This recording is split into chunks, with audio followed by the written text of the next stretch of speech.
And now, the moment you've all been waiting for. Please welcome to the stage the man, the myth, the birthday boy, who did not give me a script for this intro. Your host, Ari Begbie!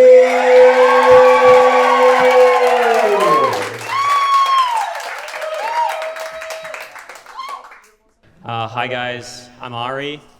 I've been trying to quit hosting stand-up parties for a year now, and I'm ashamed to admit I recently relapsed. Hosting this show is a dream come true already.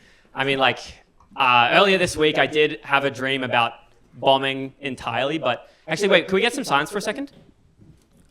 Oh yeah, perfect. No, it's just like that. Yeah, no, it's a dream come true. It really is. I'm so excited to be here. Dean. Yeah. There's no script here. Dean, what's the next line? What's the next line? No, the one after that. No, the one after that. No, not that one. The one after that one. No. No, Dean, I'm on stage. I'm freaking out. It's the start of the show. I've already fucked it up. Just tell me what the next line is. What's the next line from now? From now.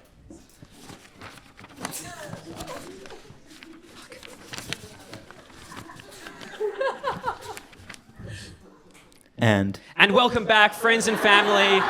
I'm so grateful to have you all here for another incredible event. We have an excellent show for you this time, and a majority of which are completely new acts. They didn't perform last year. And to put that lightly is fucking atrocious. Imagine if you were to host a party and then, all your friends come around.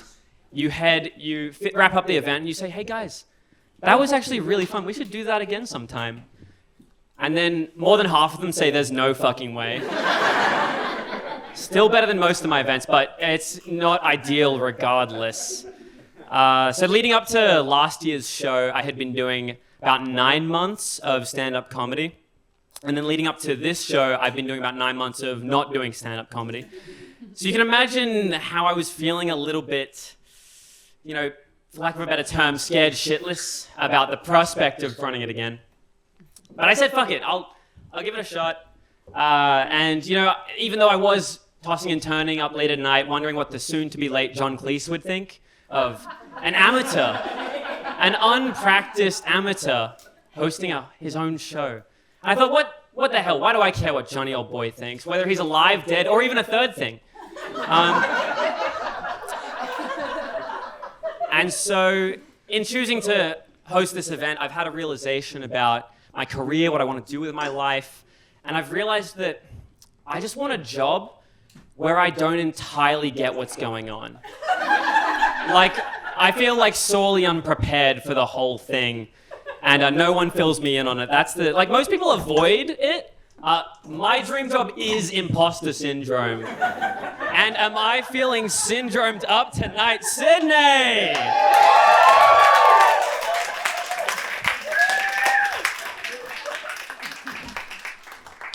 I mean, let's be honest. This show's not going anywhere else, but, none of my so-called friends said they could come to the Perth gig.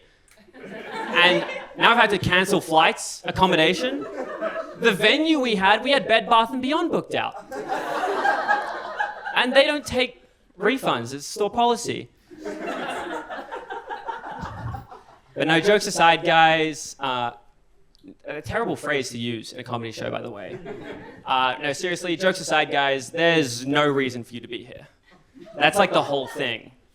It's the whole joke. That was my favorite of the intro. That's wild.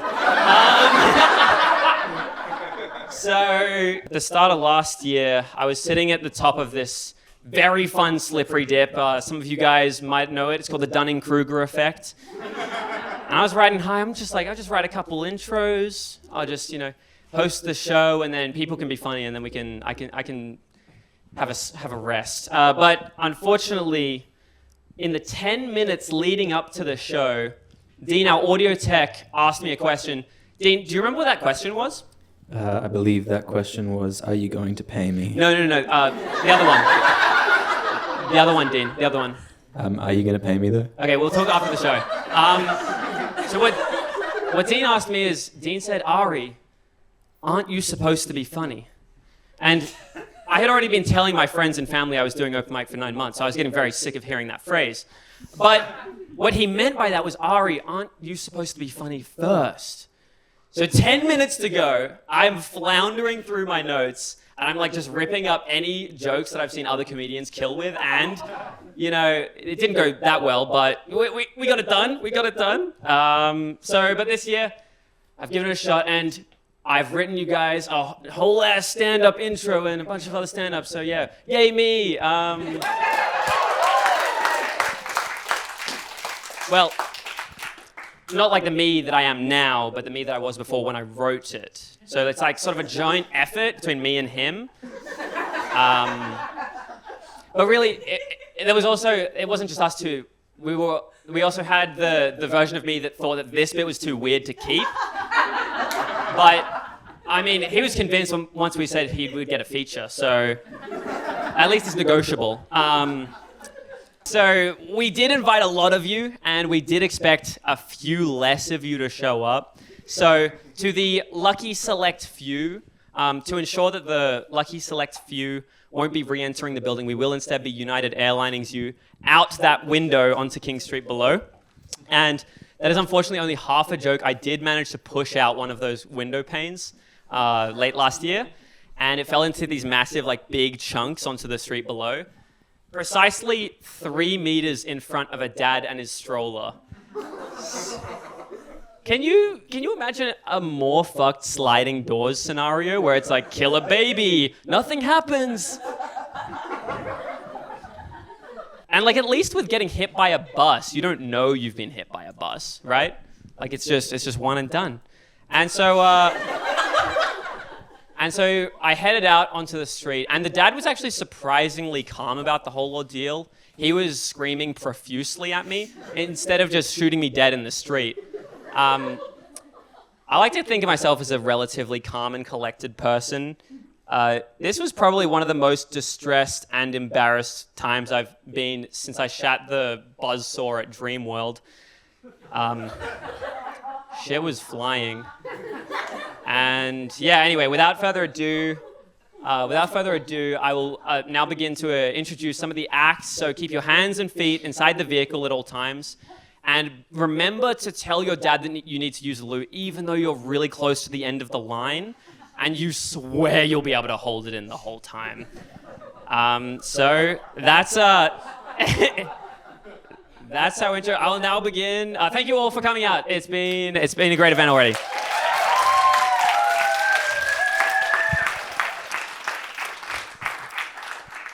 This first act, it comes from a man who I've met the day after my birthday party last year. So from an Ari-centric calendar, which is the one I operate from, it's very confusing. Our friend-iversary is actually tomorrow. So I've got it all planned out. You know, we're going to be playing the exact same board game in the exact same room, probably being yelled at by the people that now live there. But regardless, knowing his name, I don't think his set will take too long, but please give it up for my friend, Finn Swift!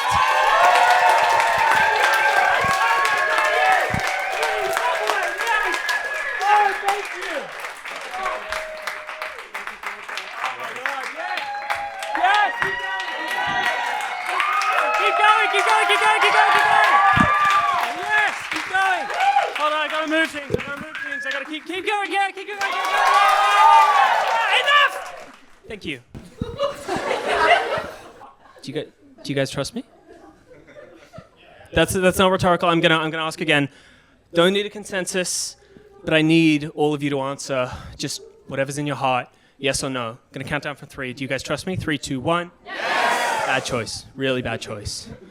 Really bad choice, because I'm a bad comedian, and I hate to say it, but every joke needs to have a butt of a joke. And I'm going to get someone. I'm going to get someone really bad tonight. They're going to look like a fool. Who said yes? Just real quick, hands up. Who said yes? Very quickly. And would any of the people that said yes be happy to join me on stage with the... That hand is still up?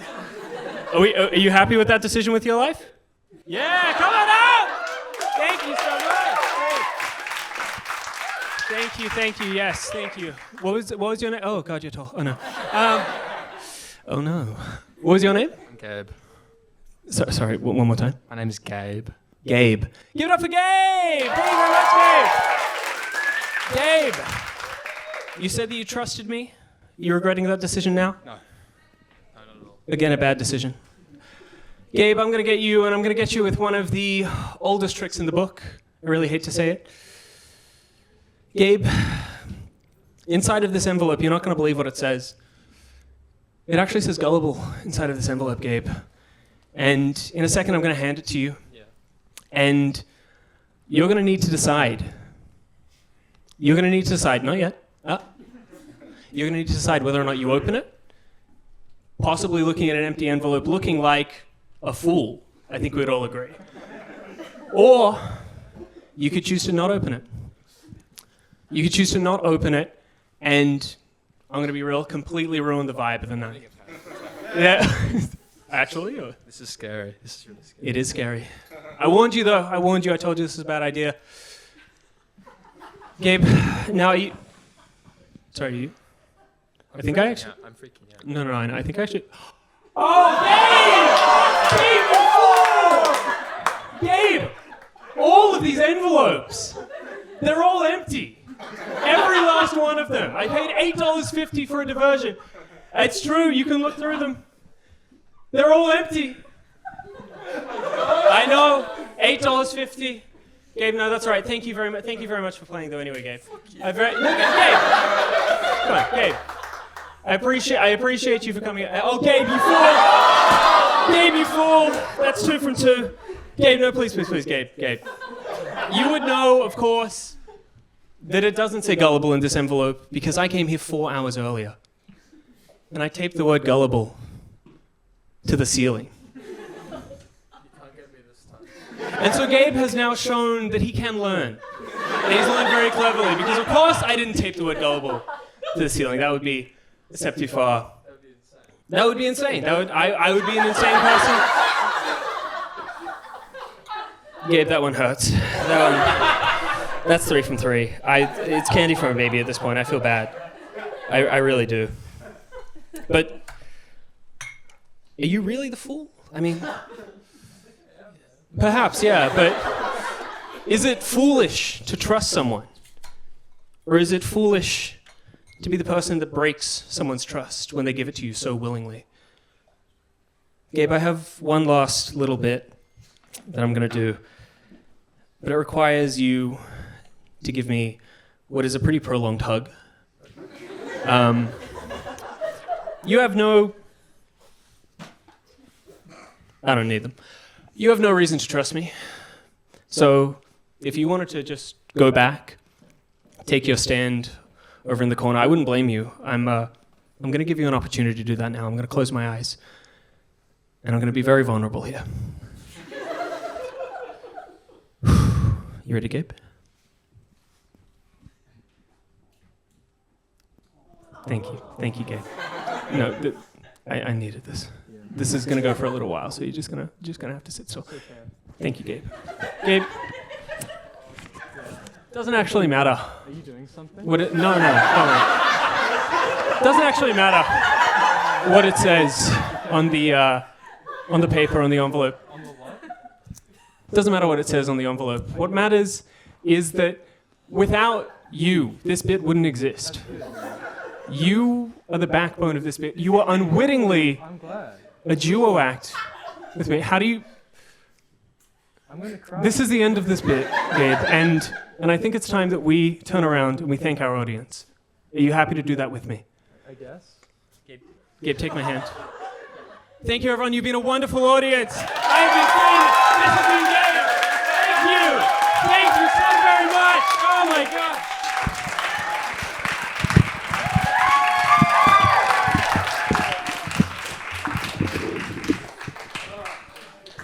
Thank you. That's great. Thank you very much. Please. Appreciate that. I appreciate that. No worries, man. That's What I said. I expected no less than just lies and misdirection from Finn Swift. I'll now introduce our next act. Our next act actually was the only person to title their set last year, which was very interesting. But when this year he didn't tell me the title of his set, it set my imagination ablaze, because now I'm worried that his set is going to be titled something worse than A Totem to the Scrotum. He's an ex-Ambo, so if he doesn't kill tonight, it's not in his blood. Please welcome him to the stage. It's my uncle Marty Begbie!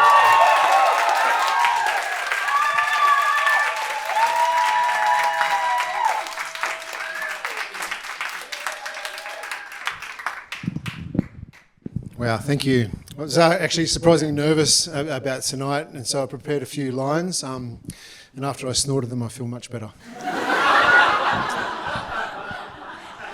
I want to talk a little bit about some online stuff today. These days, you really need an online presence. You know, you need a bio, and I'm looking at working that up at the moment. So this bio, you need to inform your personal brand, you know, your LinkedIn, your Instagram, all that sort of stuff, your Facebook, and you need this written profile. Not so much on Tinder. You can list out your car and your gym and your fish photos speak for themselves. So I went onto the internet to find out a bit more about myself in this day and age, to get some help with my bio, and came across a couple of quizzes that started popping up. And the first one was, what is your spirit animal? And I was like, oh, for an old guy, this is pretty interesting. If the computer can obviously pick, you know, I thought, what am I going to be? It's going to be a wolf for sure, like lone wolf for sure. Answered the questions. Up comes a picture of a koala, so which was great. So I did a couple more. What kind of weather system are you? And I'm definitely going to be a supercell lightning storm or something. No, but a warm summer drizzle. No, and so on. And then I came across one that said, "What type of ADHD do you have?" And I thought, well, first of all, do I really need another diagnosis? No shit.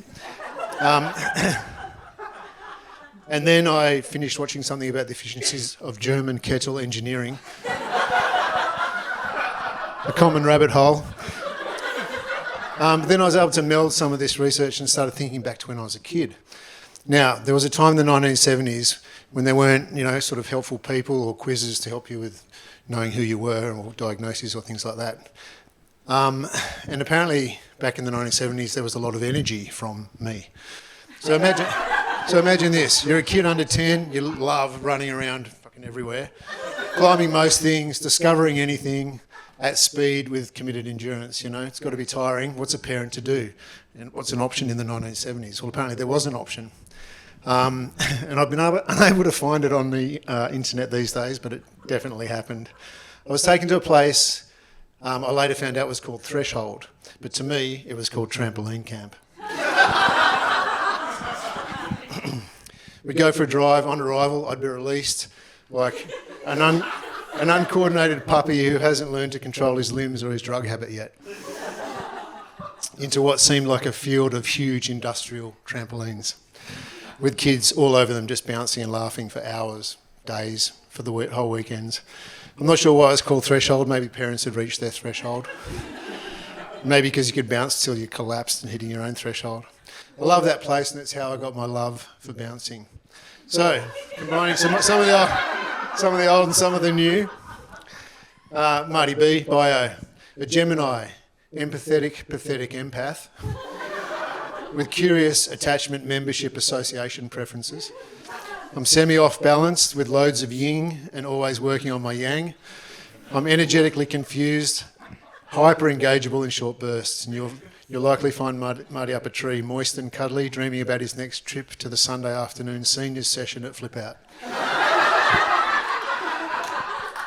So if you're needing to bounce back from something, go and find your own threshold and bounce like nobody's watching. Thank you very much.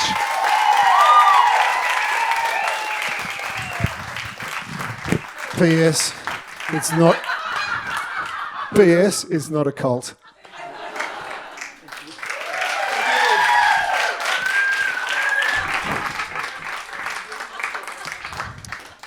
All right. Not as bad as Totem of a Scrotum, but what would you title it, Marty? What would you title that set? That's pretty good. That's pretty good. All right, I'll now introduce... Anytime I'm saying a new thing, it's probably going to be introducing the next act, so maybe I'll cut out and now I'm going to introduce someone. And now I'm going to introduce the next person. So his favorite video game growing up was this game called Minor Max. And that one's just for Ruth. I'll get to the punchline. One sec. So his favorite game growing up was this game called Minor Max. And in this game, if you haven't played it, you go around like killing spiders and avoiding snakes and things. And they say people play video games for escapism. But this kid grew up on a farm. That was like 90% of his chores. It made for a very simple fridge magnet chart, but so, if you ever catch him playing Call of Duty, no, it's not for fun. It is for training, and he is going to be drafted soon.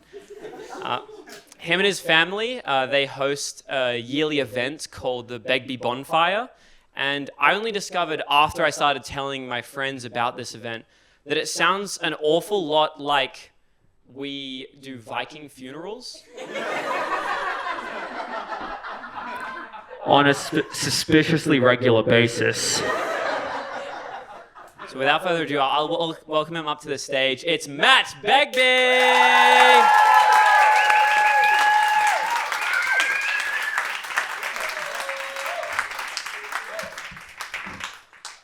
Wow.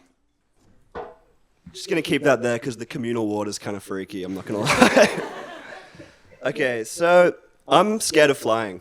And it's not actually that I'm scared of the plane crashing at all. I'm more scared of who I become when I'm on the plane. So a few years ago, I was on a 13-hour flight. It was a long one. I get to my seat, and the two seats next to me, they're both empty, which I'm like, oh, that's a big win. So I've got 3 seats, 3 blankets, and 3 pillows at my disposal. Yeah, exactly. So I'm going to be sleeping very well. And I did. For about 4 hours. Then I wake up dimly aware that I've lost my second or third pillow, one of them. So still 85% asleep. I kind of feel around underneath my seat. I'm looking for it. I feel something soft. I'm like, oh, yep, there it is. Grab it and just pull. And then imagine my surprise when it goes, boom, and pulls right back. I'm still so asleep, I just think, well, that's odd. Pillows don't normally do that. It must have been turbulence. I go back to sleep, as you do, and I wake up much later like, oh, fuck. And it's clearly now too late to peer over my seat and say to the dude, oh, hey man, hey, so sorry about that one time. I grabbed your socked foot and yanked it. I promise it won't happen again. All of a sudden, being alone in this row did not feel like as much of a blessing. They say that 3's a crowd, and it would have been really nice to be able to blend into one at that moment. When we landed, I politely said, after you, letting him leave first, get his stuff from the overhead, just leave out the aisle, and he looked at me horrified, as if having me walking close behind him was his worst fucking nightmare, and said simply, nah. Thanks very much. That's it.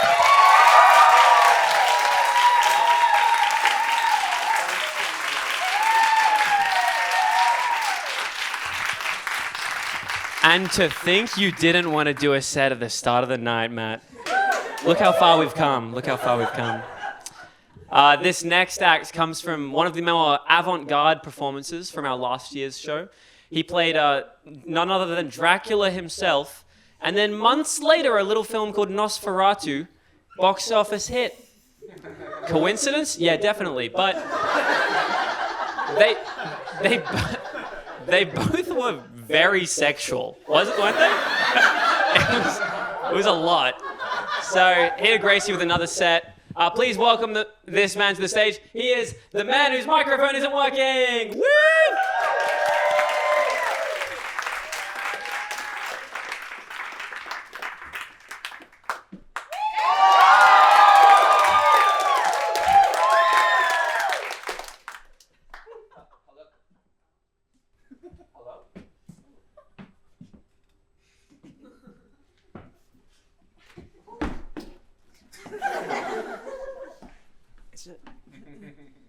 supposed to be working.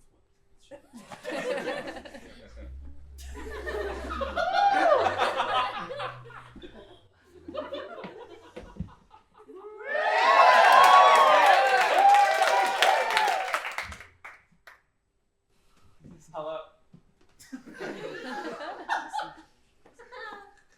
This is embarrassing.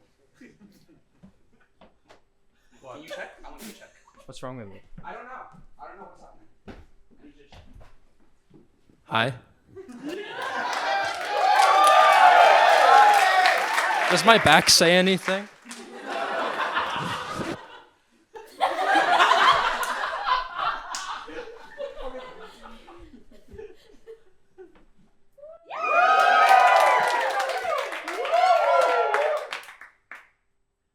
Hello?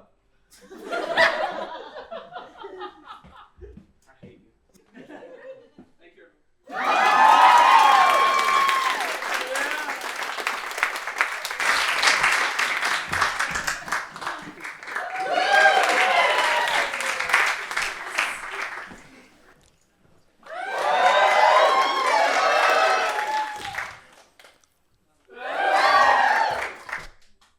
I will now introduce the next person. This next guy I met on quite an adventure.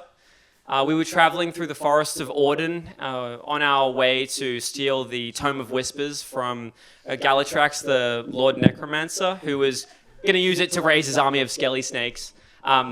That's another story, sorry.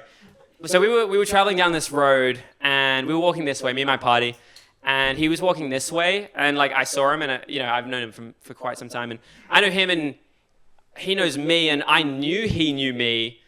So when I wave and I try to get his attention as he passes, and he just cold shoulder, not even turns. I was so hurt.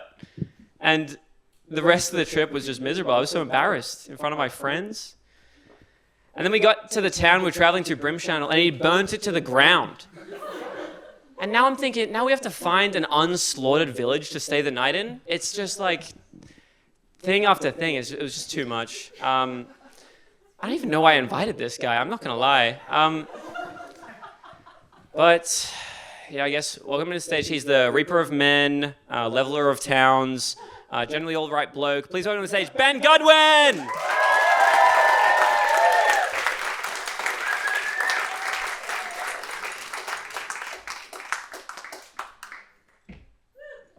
Thank you, Ari. I'm sorry, that sound had to go. That's my fault. Okay, guys, so fair warning for my set.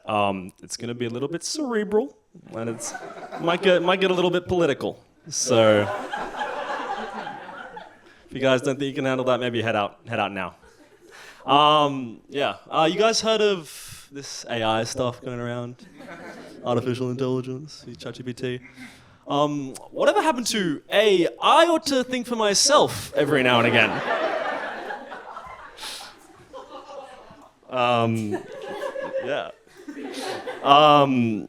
You guys heard of this new app, LinkedIn? I love LinkedIn. I'm locked in to LinkedIn. I had a career crisis at the beginning of this year, and I would spend like 3 hours every single day looking at other people's LinkedIns to see what they were doing with their life. And it got to the point where I was looking at my sister's primary school friends' LinkedIns, who she hasn't even spoken to since 2012. And it got to a point where, I'd meet somebody at uni or somewhere else, and had already stalked their LinkedIn before actually meeting them.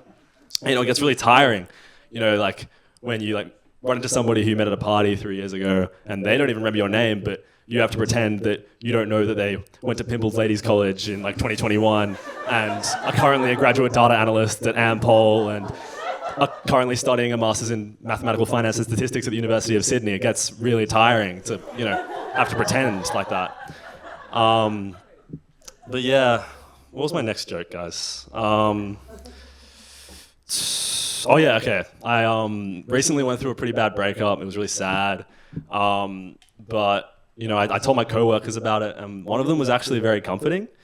He said, Ben, you know what they say, when one door closes, another vagina opens. And I don't think he realized at the time, but I really needed to hear that. It was really nice. And he was actually really empathetic as well. He was telling me about his own relationship that had recently disintegrated. Well, not completely, like, because he had like his partner. They were no longer like sexually involved, but they still had an emotional connection. They were still living together. And he was telling me how hard it was to find a partner who would be happy to move in with him and his ex and like satisfy his sexual side. And it kind of put things into perspective for me, you know, because like I thought I had it bad, but you know, some people have it really hard. But yeah, last I heard, he was going on a trip to the Philippines, apparently for scuba diving. But he's allegedly also open to the idea of finding love abroad. So, and that is all true. My next joke is a little bit edgy. Maybe I should have okayed it with Ari beforehand. All right, I'm just gonna do it. Okay, any blue-haired snowflakes in the crowd? Maybe cover your ears now. Yeah, so you guys know Donald Trump, President of the United States, Donald Trump. You know, he's been doing like all the tariffs and like deporting people and stuff. I'm starting to think they should call him Donald Grump because he's a bit of a grumpy guy. He's all grumpy and stuff, you know. All right, snowflakes, coast is clear. You can uncover your ears. Okay. What was it? Wait, let me think. This is pissing me off. I'm like this is my last joke and I've like forgotten what it is. Communal water? Oh, true. Oh yeah, okay. Is this one the communal? Yeah. I'm watching my phone. This sucks. Oh, okay. I got it. So I've been doing a lot of thinking about oppression recently.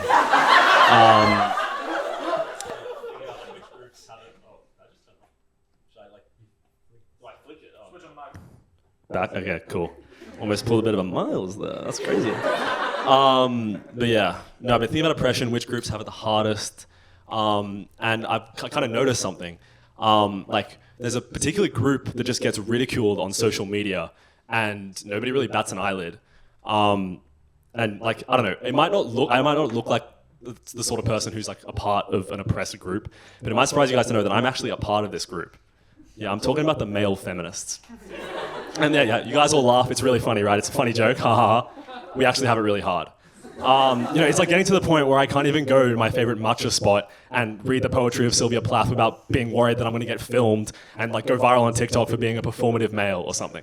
It's kind of ridiculous. But yeah, I don't know. Like, if any ladies, you know, want to discuss in the break or something, I'd be totally down. And I just want you guys to know that, like, all you ladies, I stand with you. Thank you so much.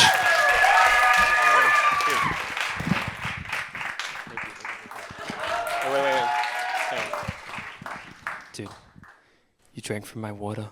I'm so sorry. That was my one, man. I had one job. Pass me that water. Let me show you something. Which one? Yeah, my water. Dude, look in that. Do you see that? Yeah. Yeah, that's backwash, man. You know I mark all my cups with backwash. It's an Ari classic. And I hate to break it to you, but I actually have COVID, so I hope you enjoy your incubation period, man. Thanks, Ari. Good luck. Thanks for the set.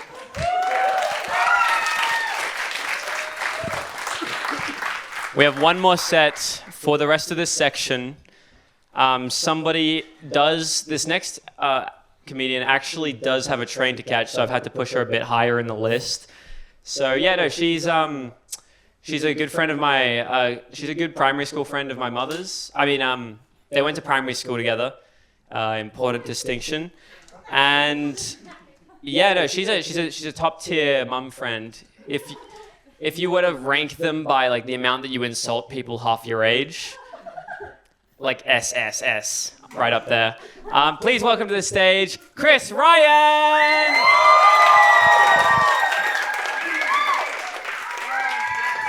Oh, shit. I better hurry, fuck, I only got 2 seconds or something. I really just wanted to get up here and say, how lovely is Ari? Wow. That's what you get when you got intellectual creatives as parents. Fucking cool. All right, I know. It's not funny, is it? What kind of a fucking job is this? Right.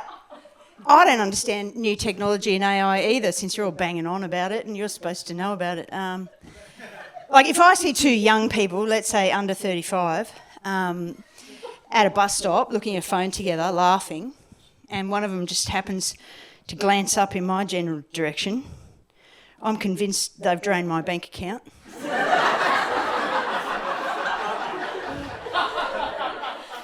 And seen my nudes. I know, you're going, why would she have nudes? I don't, it's AI. So if you see my face on a naked body on the internet, engaged in sexual activity, somewhere, in a warehouse, in Western Sydney, that's what's happened now. It hasn't happened, I'm just getting out ahead of the story, it's what you're supposed to do. I don't know what's going on in life until the present is past. That's the only chance I have of understanding what at the time seems random and unexpected. People ask me, what's going on in your life? I'm like, you can't see it with the naked eye.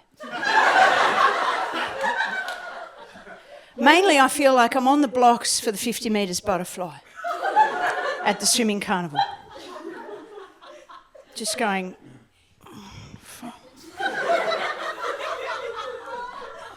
Jesus.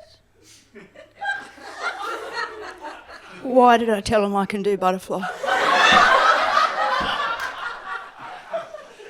It is going so fast, right? It's getting faster every year. I just feel like I have to keep moving like a shark.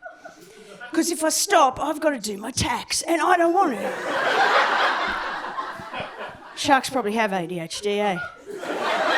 Undiagnosed, of course. They're old school like that. They don't believe in it, think it's bullshit.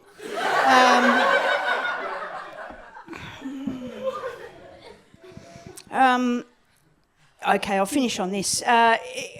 Look, I don't know if any of this is relatable, but apart from when you're sipping tea or asleep, does anyone just feel a mild sense of dread? When I feel nothing in my heart, kids, I look for stuff that sparks joy. I saw an ibis trip over the other day. It's the best thing I've ever seen in my life. Best thing, because you don't often see birds trip, because they can fly. When they're about to trip, they just take off and go, what? Nothing happened. I can fly, can't you? Loser. It was standing on the curb about to step off onto the road, clocked me, went too soon. You know, I could almost hear it go, fuck. That was embarrassing. Wasn't being mindful. Do they have minds? I don't know. It was wearing one of those ankle bracelets like it was on day release. They're tracking them. I don't know why. Ask me. They're at the bins, you know. They're ugly. There's heaps of them. Let them die. What is science? Anyway, that was a good day. Happy birthday, Ari.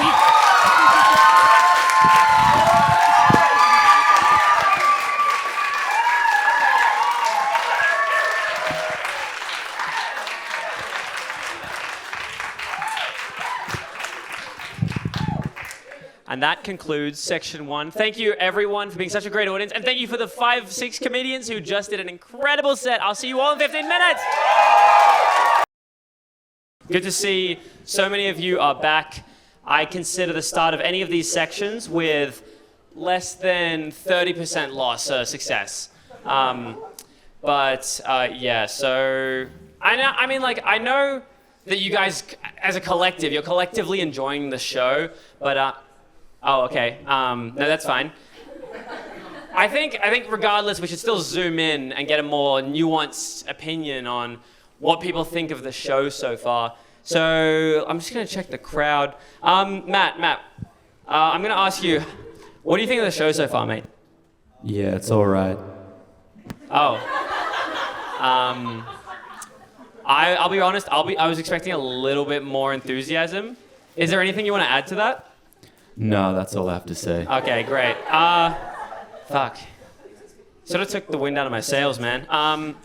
That's okay. This is like that's just one opinion. I'm not going to take one opinion at face value.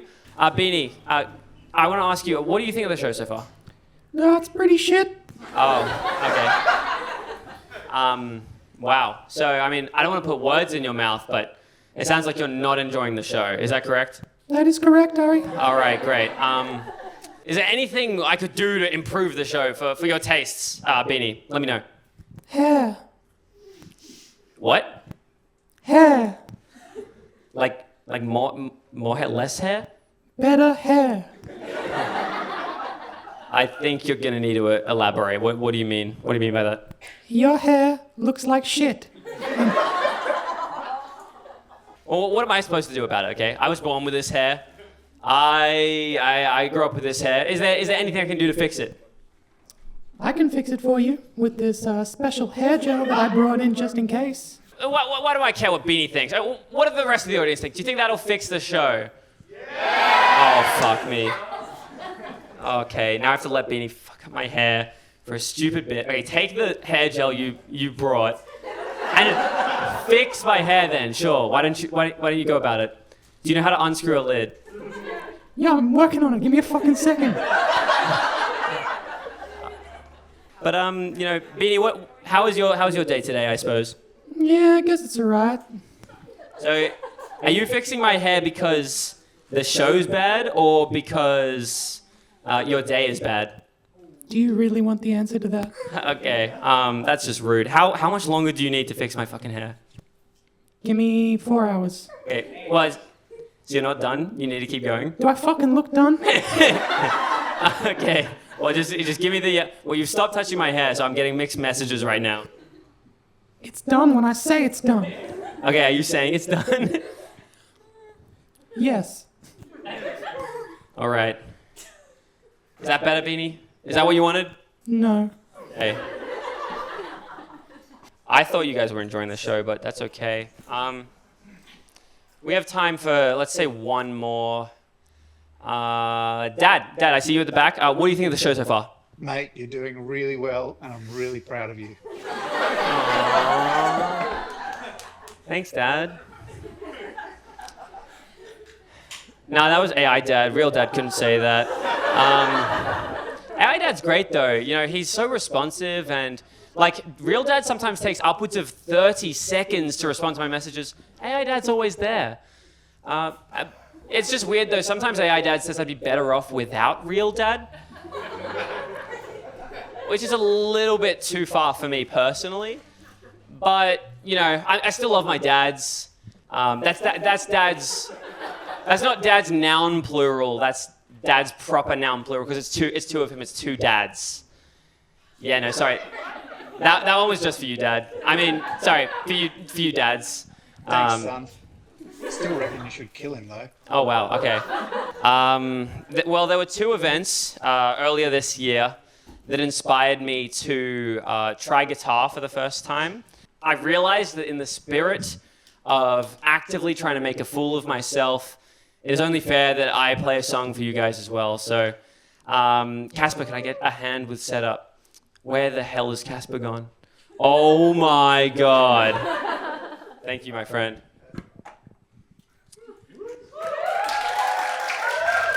But I'm also here to announce that I won't be doing this song alone because a friend of mine, I started learning guitar about a month ago. 2 weeks ago, I showed this song to a friend of mine, and they said, fuck it, I'll give learning guitar a shot. So I want you to all welcome to the stage my good friend, Emily Webster.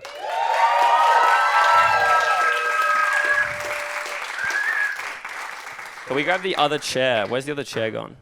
So first, before we get started, I want to tell you guys a little bit about my friend Emily here. Me and Emily met about 2 years ago, and right off the bat, we just had so much in common. Like, we both have an ex called Rose, and wait, was there anything else? No? Oh, okay, so we had one thing in common, and we didn't even share like photos or like a last name or anything. So now Rose is caught in this stasis of like Schrodinger's ex-girlfriend, We don't know. It could go either way. Maybe it's the same person. Maybe it's a different person. And don't get me wrong. I would love to know if we did date the same person. That would be hilarious. But the risk is if we check, there's a 50% chance that she dies. So I think it's not the moral thing to do. And okay, a little bit more about Emily.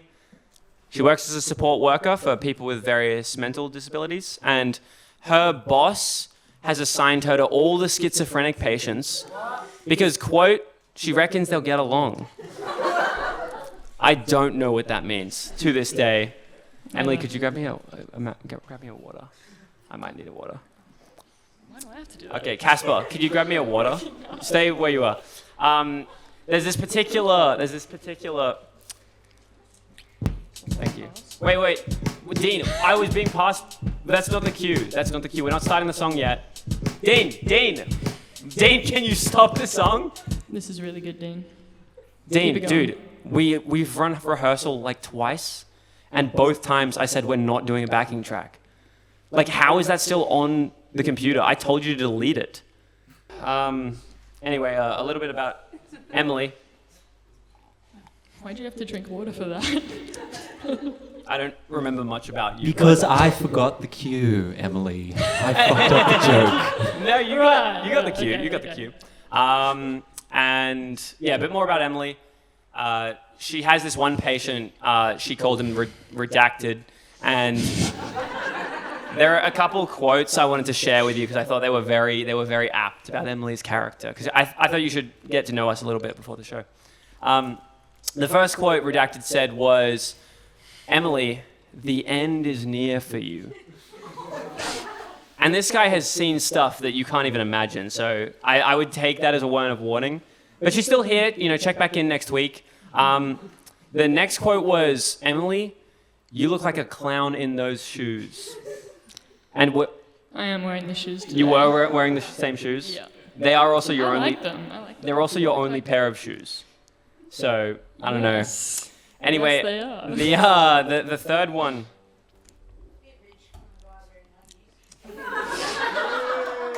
Am I getting heckled? When the fuck did you think that was part of the show?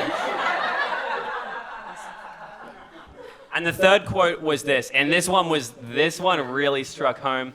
He said, "Emily, you look like a sad llama." And that's a laugh of recognition. That's a laugh that says there is a kernel of truth in all great comedy. This song's called Hurt Feelings. They say that rappers don't have feelings. We have feelings. Some people say that we're not rappers. Hurts our feelings when you say we're not rappers. Some people say that rappers are invincible. We're vincible. But what you're about to hear are true stories, real experiences, things that happen to us, all true. Bring the rhyme. Make a meal for my friends, try to make it delicious. Try to keep it nutritious, create wonderful dishes. One of them thinks about the way I feel. Nobody compliments the meal. I got hurt feelings. I got hurt feelings. I'm not gonna work. Oh. It's okay. Just keep going. I got hurt feelings. I got hurt feelings. Why don't you take these profiteroles and put them up your shit a hole? Hey, here's a little story, bring a tear to your eye. I was shopping for a wetsuit to scuba dive, but every suit I tried was too big around the thighs, and the assistant suggests I try lady size. I got hurt feelings. I got hurt feelings. I'm not gonna wear a lady's wetsuit. No, I'm a man. I got hurt feelings. I got hurt feelings. Get me a small man's wetsuit, please. It's my birthday, 2023. Waiting for a call from my family.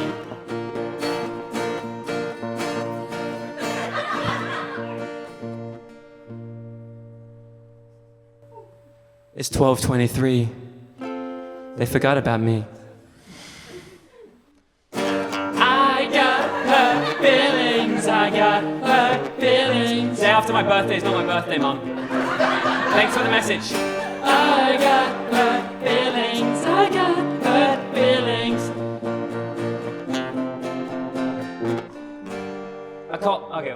let's go from there. Ready? Okay. I call my friends, say let's go into town, but they're all too busy to go into town. But I go myself, I go into town. Then I see all my friends, they're all in town. Yeah, they all drive past in Simon's car, so I follow them down to the cinema. Yeah, well, seeing them without me breaks my heart when they go to watch that movie, Dirty Grandpa. Cause they know I love the Wagon Rabbit De Niro. They know Zac Efron is a personal hero. And they know I suffer from chronic FOMO. I told them about the movie, I sent them the promo. I got hurt feelings. I got hurt feelings. Dean, can you just stick to sound and stuff? Like leave the singing for the singers, mate. Damn right. Yeah, sorry guys. Fuck you, Dean. Have you ever been told that your ass is too fat? Oh, alright, we'll go from there, ready? That's good. Okay. Have you ever been told that your ass is too big? Have you ever been asked if your hair is a wig? Have you ever been told you're mediocre in bed? Have you ever been told you got a weird-shaped head? Has your family ever forgotten you were driven away? Once again, I forgot about Jay. Were you ever called homo because of school you took drama? Have you ever been told that you look like a llama? Tears of a rapper. Don't wanna make a rapper cry, watch what I'm you say. crying tears of a rapper. Pouring out of bullets on my AK. Go play the tears of a rapper. These are the tears of a rapper now. These are diamond tears of a rapper. These are the 24 karat gold diamond platinum tears Of a rapper.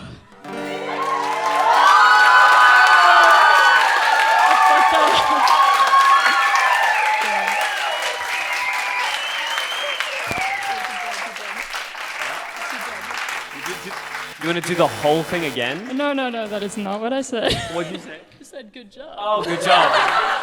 Scared the again. shit out of me. Oh my god. Thank you so much. That was... the rest of my family would have considered that the easiest part of the night. I think I rehearsed this song more times than this set combined, so thank you so much for Emily. That was an awesome song. Apologies for my many mix-ups. I've played for like a week, so yeah. Thanks, guys. I hope you join us next year when I don't forget any of the lyrics of the song. That should be fun. That is the end of our intros. I will now begin introducing the first act of the show. It's off to the side. Okay. This next guy I've been playing Dungeons & Dragons with for almost 4 years now. And recently his 3-year character died. And I actually shed a tear a little bit. It was very emotional. But now his new character is so fucking annoying. I'm actively praying for this guy's death every day. Sorry. I mean his character's death every day. Please welcome to the stage, Julian Mcdalias!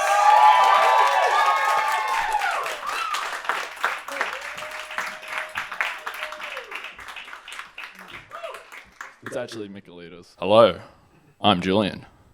Or as some of you might know as Mysterious Julian. Totally not my Instagram handle. I thought, I should clear up some fog. Talk about a bit of the lore of Julian. So I'm going to drop a bit of an origin story.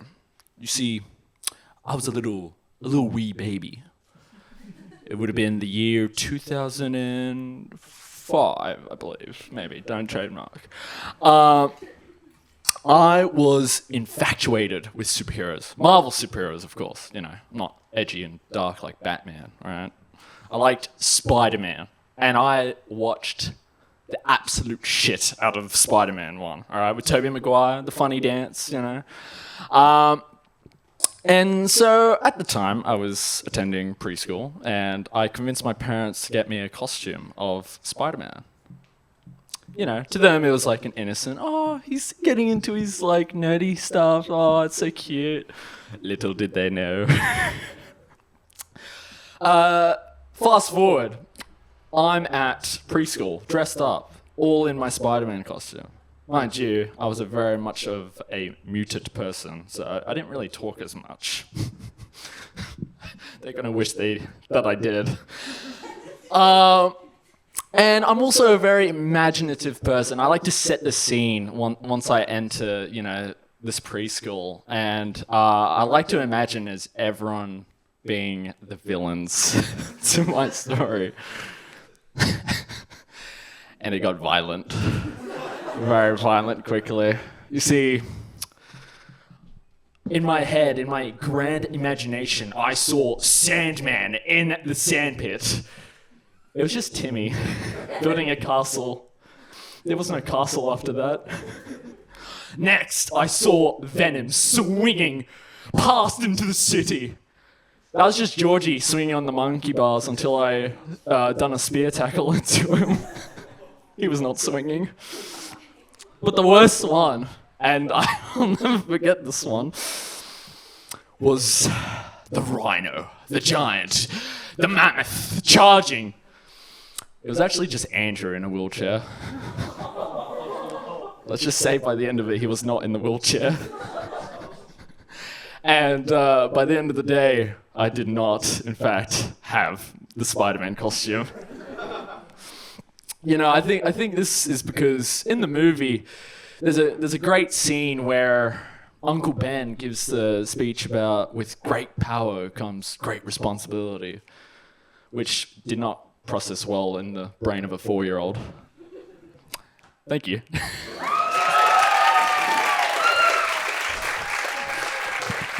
Thank you. Julian, is this the tip or what's up? Did you need that? All right.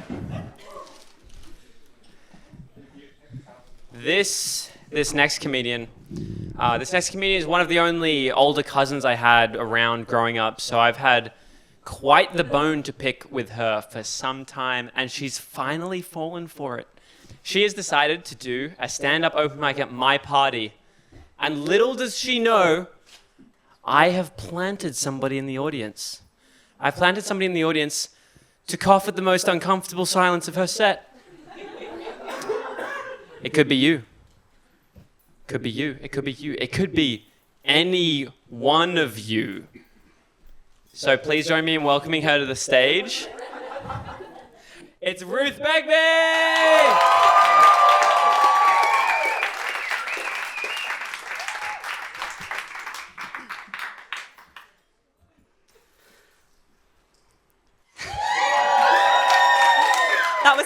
That was for the cough. Okay, so I've got a gripe that I've been meaning to speak about for some time, and that gripe is with pharmacists. See, the problem with pharmacists is your most icky, gooey, ooey thing is their bread and butter. So they've lost all perspective and they've lost all discretion. So this is what a visit to the pharmacist looks like. You come in, you're like, oh, it's my turn. Okay, I'm just going to go up. Ooh. And you go, hi, yeah, hi. And they go, hi! Because you're standing in your spot, and they're standing in their spot, and their spot isn't your spot. Their spot is 5 meters back in front of another screen. So you do this whole screaming thing. And when you're there for generic Panadol, it's fine, because you just go, I just want some Panadol, please! And they say, it's all good, I'll get you some! And they walk, and they come down, and they give it to you, and it's fine. But when you're there for something a little bit more private, something you might not want to scream, this is what it looks like. Hi, yeah, can I just have some of that cream? What? Just some of the cream. And I'm not going to explain what the cream is. You know, like, you all know what the cream is. I don't care. You've all had the cream. You know, I don't care what it was for or where you put it. You've had the cream, because one time you've gone into a pharmacist and you've bought a cream, you've taken it home and you haven't told anyone about it. That's the cream I'm talking about. So can I just have the cream, please? Oh, the cream. Well, what are your symptoms? Oh, fuck. Just some itching. Itching? And this is the problem. It costs them business, because I'm never going to my local pharmacy where I might see someone and be screaming itching the moment there's someone in my orbit walks in. So it's why you need a burner pharmacy. I've got 2 burner pharmacies. I live in Erskineville. I've got 1 burner pharmacy in Randwick. And I've also got a burn pharmacy in Hurstville, and I tell you, if I'm going to Hurstville, I need a lot more than the cream. Thank you.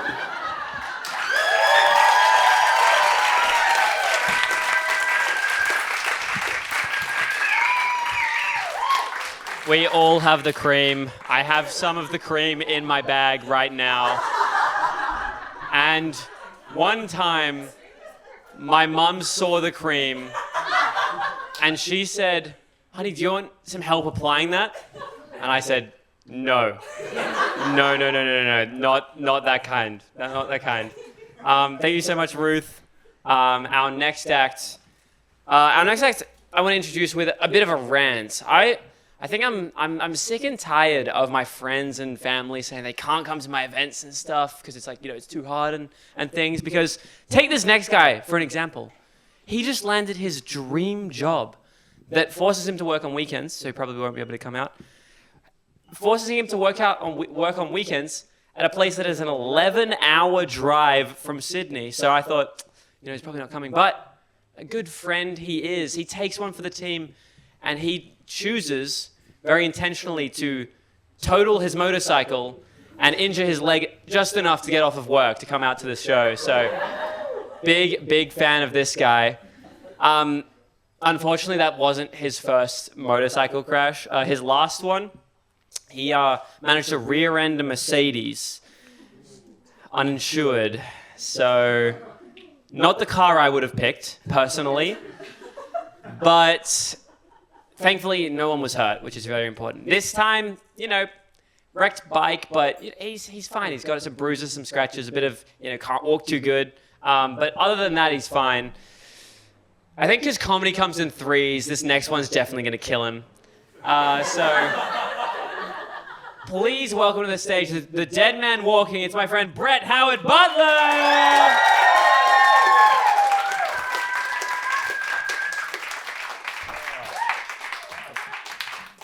Thank you, everybody, and thank you, Ari, as well. Sadly, no joke that I can tell tonight is going to top the joke that is my driving. But alas, I would just first like to give a huge thank you to Ari. We all know he is an incredibly special guy, and I would like a brief round of applause for him. Thank you. Ari and I have been friends since as long as I can remember. When I came back from the States, his family let me crash on and off on their couch for about a year. So I would call him a brother, which is really convenient because then I don't have to tell people that we're friends. Anyway, anyone here ever been cursed? I have. I went to high school in the States. I tried to live a fairly average American teenage life. I wasn't tall enough to play basketball well. I was just tall enough to date a cheerleader, who I will call Carrie. And it turns out Carrie was the great-granddaughter of a voodoo queen, which gave some significance to the gold and amethyst amulet that she gave me, which she told me would keep us finding each other, always. Sort of like an occult air tag. The very first time I tried to break up with Carrie, I remember I said, "Listen, I'm sorry, you're great, but I think we should break up." To which she said, "No." I was not aware that was an option when you were being broken up with, but somehow I managed to let myself get talked down to a don't ask, don't tell open relationship, which apparently was cool with the curse. I guess it was a very open-minded amulet. So after a bit of time, I start seeing a girl on the school's dance team, who I will call Daniela. You might say a cheer team and a dance team is excessive for a high school. You are correct. It is an American high school, though. After about a month, Carrie finds out that I'm seeing the dancer and she's not pleased. She calls me a bastard and delivers an ultimatum. You know what? It's me or her. Now, you might think, easy decision. I mean, I'd wanted to break up with her anyway, but I couldn't. I felt a dark weight, an otherworldly weight preventing me, and not just being a stupid 16-year-old. But I couldn't break up with her. So I let the ultimatum hang, and I went to go tell Daniela about this development. And what she says to me is, "You're a bastard, it's me or her." So now I have 2 ultimatums. And 0 clue. So I left them both hanging. And that did not help the situation. So now the 2 of them are talking shit about one another, and they're talking shit about one another to their respective teams. So now the cheerleaders and the dancers have beef. And while I'm stuck being indecisive, they've organised a dance-off. At the basketball halftime show, the cheerleaders have brought out the mascot, and Daniela has a dance solo. They have an Instagram poll afterwards to decide the winner, and the dancers are crowned victorious. But Carrie is not a fan of this, and so she is now talking about fighting Daniela. It's at this point that the school takes notice and tries to get them to mediate and talk it out, which is unsuccessful. And so they say, from now on, the cheerleaders can only use this staircase to get to their classes, and the dancers can only use this staircase to get to their classes. Because if there's one thing we know, it's that in American history, separating 2 groups of people who don't like each other is an excellent way to solve these problems. I swear, if they'd had their way, a couple months down the track, we would have had a cheerleaders-only water fountain with a protest in front, with someone going, "I have a dream. Give me a D. Give me an R. Give me an A. Give me an A." Dream. But alas, this plan did not come to fruition because the school overlooked one small detail, which is that the 2 girls' lockers were right next to each other. So, lo and behold, one day, there is Daniela at her locker, and here is Carrie coming around the corner to her locker. As soon as she sees it, it's like the air leaves the hallway. She beelines over, unlocks her locker, throws it open in Daniela's face. Daniela's taken aback for a moment, reaches into her locker, grabs out a colossal history textbook, drops it on Carrie's feet. At this point, one of Carrie's friends comes up, starts leading her away with the whole "it's not worth it" talk. I suspect trying to ruin my story and make it anticlimactic. But thankfully, Daniela turns to Carrie's back as she's being led away and delivers with such venom, "If you wanted to fight me, you would have." Carrie turns, and in an instant she's closed the distance, and she throws a right hook that lands better than any jokes I've made tonight. And I'm there watching. The 2 have now locked one hand on each other's head, the other swinging. I'm thinking, Jesus, someone should break this up. Oh, shit. So I go. I separate them, and they run off to dodge their respective consequences. Now, I would like to ask, given the 2 ultimatums, whose would you take? The voodoo. You would take the voodoo. Can I ask, if you haven't happened to purchase a golden amethyst amulet off of Facebook Marketplace in recent history, by chance? I needed that shit gone quick. Anyway, apparently I was of the same mindset. I got back together with Carrie, and it's not over, because voodoo is nothing to joke about. It's been a couple of weeks, and she's still mad about the whole situation. Just at a constant sort of low-level seethe every day. Sort of that same kind of level as though I told her I wouldn't love her if she was a worm. And on the way home from her cheer practice, the 2 of us have stopped at a packed Popeye's chicken to grab some food. Chicken in hand, I'm weaving my way out of the shop with her following me. And I'm just at the threshold when I sort of push slightly past a big 6-foot-something guy in a stupid fucking hat. Tassels down.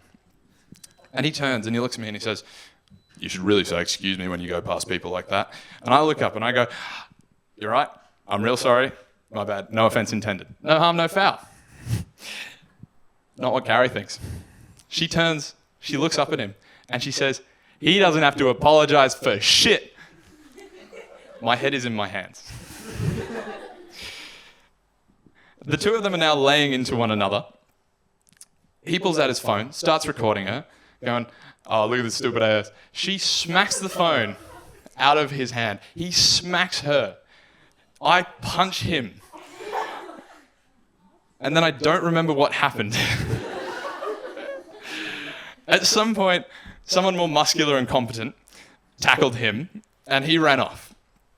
And while we're waiting for the police to arrive, I have some time to think. I have literally had the sense knocked into me. I think this girl is crazy. I need to break up with her immediately. We dated for another year. And so you might ask, how did it come to be that I broke up with her eventually? And I actually didn't. She's in the audience tonight. Hi, babe. No. I'm kidding. What actually happened is that we were in the middle of one of our many fights, and I was moving house at the time. And as I moved the couch, I found under it this gold and amethyst amulet. And I was just not having it. I thank God every day that I was in a bitchy mood, because I threw that shit out a window. And not 2 weeks later, we broke up and never spoke again. But it wasn't that long ago that I was scrolling Instagram and saw on a mutual friend of ours a photo of her and her current boyfriend. And hanging around his neck was that very same gold and amethyst amulet. The poor guy got golemed. He picked that shit up and now he's with her. But better him than me. Thank you very much.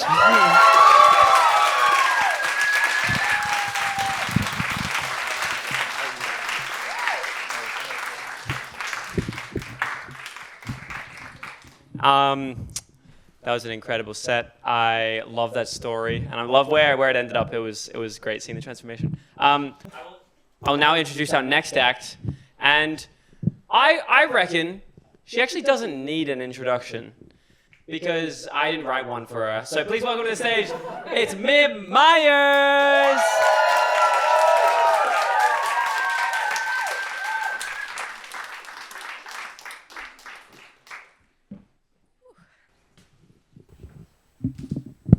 That's good. Feels good. Anyone here drive a car? Good, that's good. Easy cheer. Anyone ever had an accident? Car accident? Yeah, awesome. At fault? Yeah. Awesome, good to know I'm in good company. More than 3 in the last 5 years. Don't you hate it when they ask you that? For those who don't pay for their own insurance, that's an insurance-based gag. Those who are near to me can testify that my driving is on the chaotic side, though I'm happy to say nobody's had to testify yet. I've been known to call while driving. We all do it. Text while driving. Some of us do it. Check my release of academic results while driving. That last one's tricky because you have to get up the Google Authenticator app, so it's a lot of task switching. And no one's ever been hurt because of that fault accidents, just seriously confused. One more question for you guys. Has anyone ever taken a corner really fast with the door wide open? I do have a story for this one. I was once picking up some friends from uni on my way home from my job as a children's behaviour therapist. Relevance will become clear later. I made them wait at the car while I finished my notes, then promptly announced I was ready to go, started the engine without pausing to check the state of my passengers or indeed my vehicle. I pelted around the roundabout in what I thought was a comedic and whimsical way. Off we go. However, mere seconds later, I heard a loud crash, and I came to realize that not only had I left one passenger yet to get in the car still sitting on the curb, I'd also taken off with the door wide open, and the crash was the sound of my pretend play figurines tumbling out of the open door. This is UNSW campus. This is happening just outside the IGA. Not only was my abandoned passenger seriously confused, but also the crowds of undergraduate students milling about who kindly stopped to help me pick up my scattered belongings. So, very confused with the series of spilt figurines. They said, is it okay if I put this miniature weed trimmer in with the Peppa Pig themed train set? Don't you hate it when they ask you that? Thank you, everybody.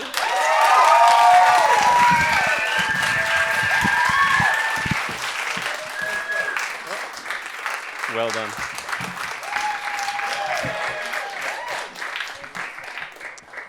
That was super fun.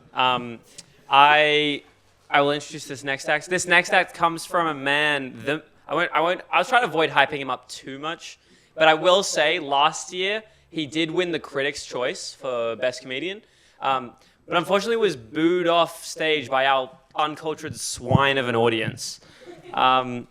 He is a man who, on stage, I very clearly forgot the last name of last time, and so I want you all to welcome to the stage George. I didn't write it this time. George! Woo!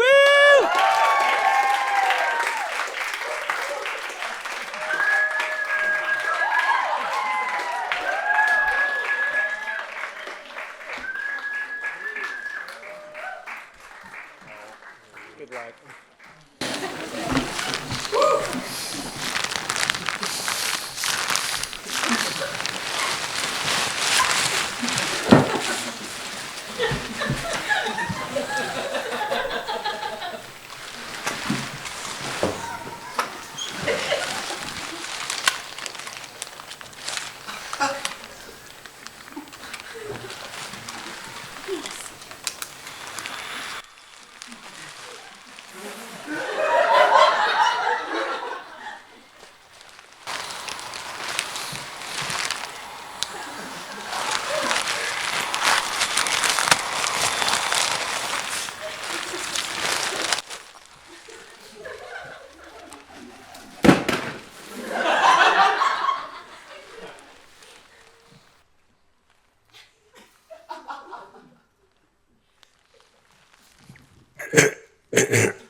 Thank you.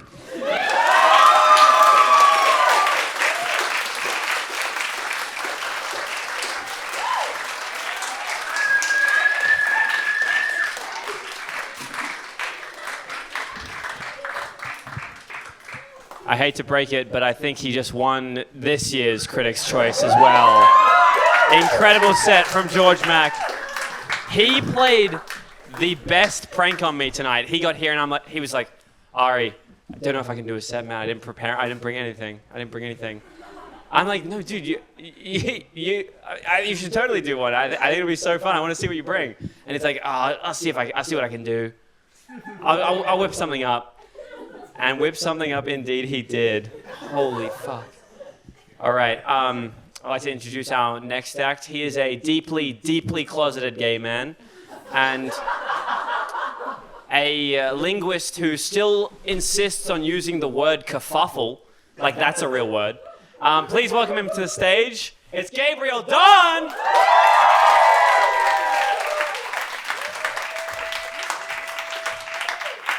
Cut it out. Let me set the scene. Okay. Thank you. Jesus, make me feel self-conscious. I'm at Central Station. Trains rolled in roughly the pace of a snail on opiates. I have 40 seconds to get across 3 platforms, and there's a motherfucker right here and right here on the escalator. Excuse me. Are you fucking kidding me? It's like they don't know that I've come back. I've arrived. It's me, Gabe Don. Like, world peace is here. Like, it's all going to be fine now. I was expecting more applause. I've been having what my therapist calls messianic delusions of grandeur. And I really need you all to play along with it, or my powers will stop. So anyway, I bowled the cunt down the stairs. Zapped him. Did that tingle you at all? It did? I'm sorry, you might have died. It's weird. When did you all decide that violence was something abhorrent and evil and immoral and socially inappropriate when it will just solve anything? Like, we all know a cunt who needs a kick in the head like I need the occasional blood sacrifice.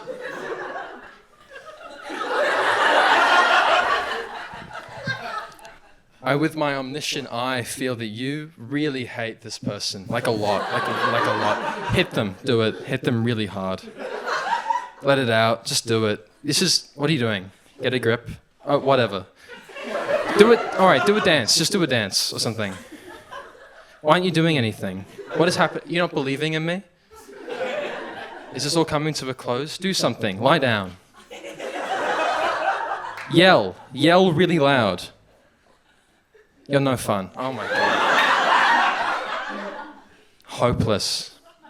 Anyway, at the station, you've got this huge wide area where the escalators are, and it's enormous. And you've got 2 tiny little escalators, only 2 people can get on 2 of those. You could fit like 8 of them.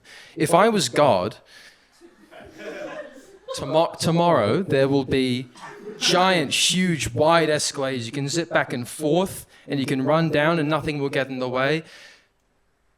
Am I getting flashed? I'm getting flashed. You motherfucker, kill yourself.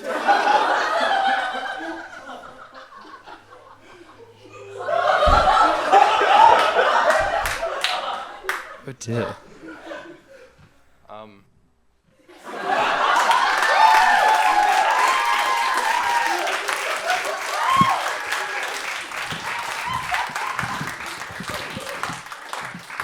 Thanks to his omniscience, Gabe actually wrote his own intro, so I don't know why you would disclose that about yourself. That is the end of our second section. Thank you again for being a lovely audience. Thank you again to all the comedians that just gave it a shot. Have some food, have a break, and we'll see you back in 15 minutes. Oh, almost. There was this Chalee is Paloma's mum, and she's been setting up and trying to get this place in order, and she was dealing with this architect who we'll call Norm, because that was his name. And this architect, she kept seeing like the same bullet points throughout different invoices, and she was worried as somebody who only learnt English as a second language that he might have been pulling the wool over her eyes and trying to, steal, not necessarily steal, but drive up the prices of his services. So we wrote him an email. He didn't respond for a week.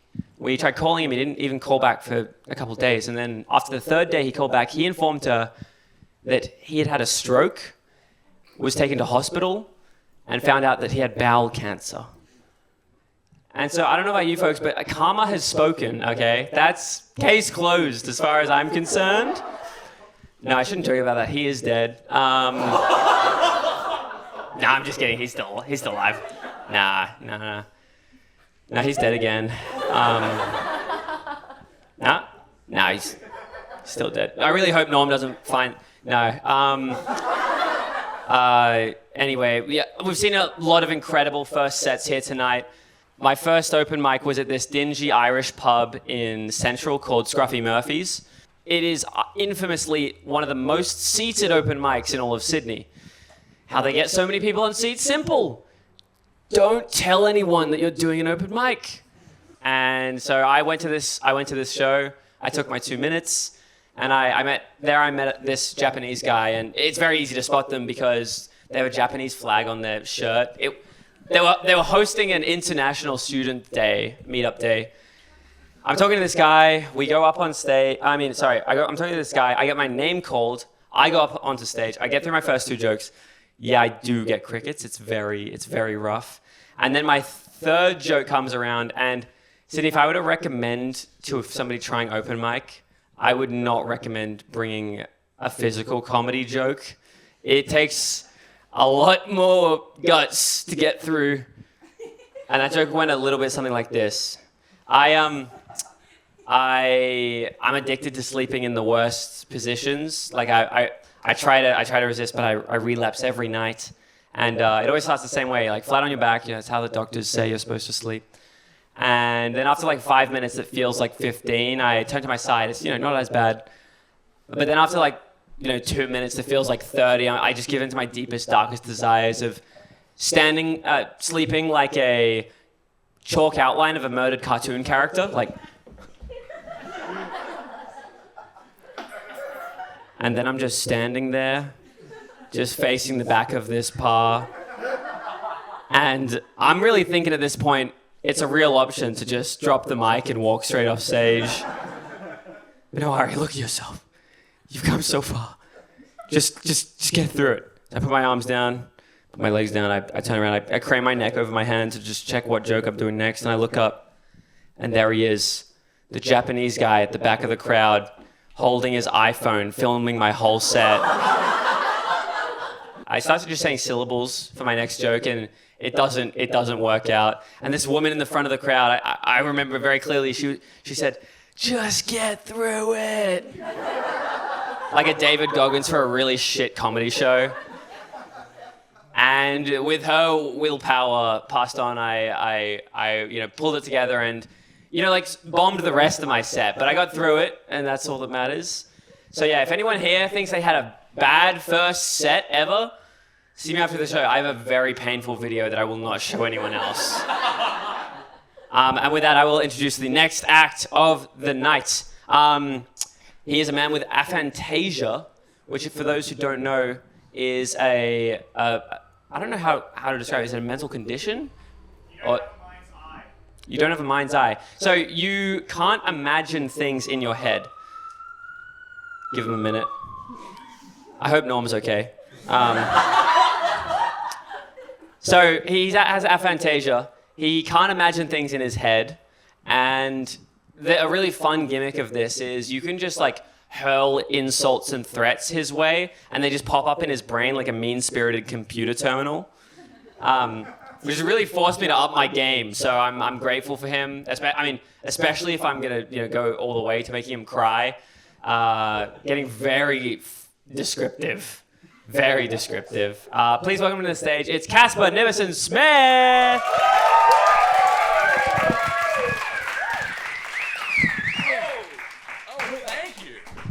Oh my God, did somebody say Julian's apple juice? Oh! Oh, that's good stuff. Oh my God. Hello, friends, enemies, those still currently under review.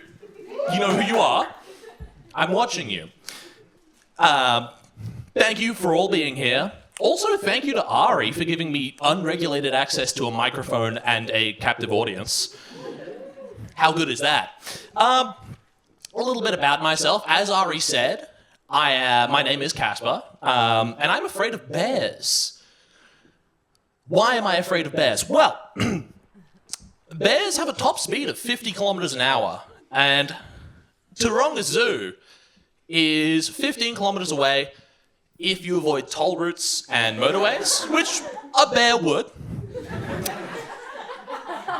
Which means that at any point in time, a bear could be here in 20 minutes. Now I hear you, why would a bear come here? Well, bears have really sensitive senses of smell. So sensitive that they can detect the pheromones that you release when you feel the emotion of fear.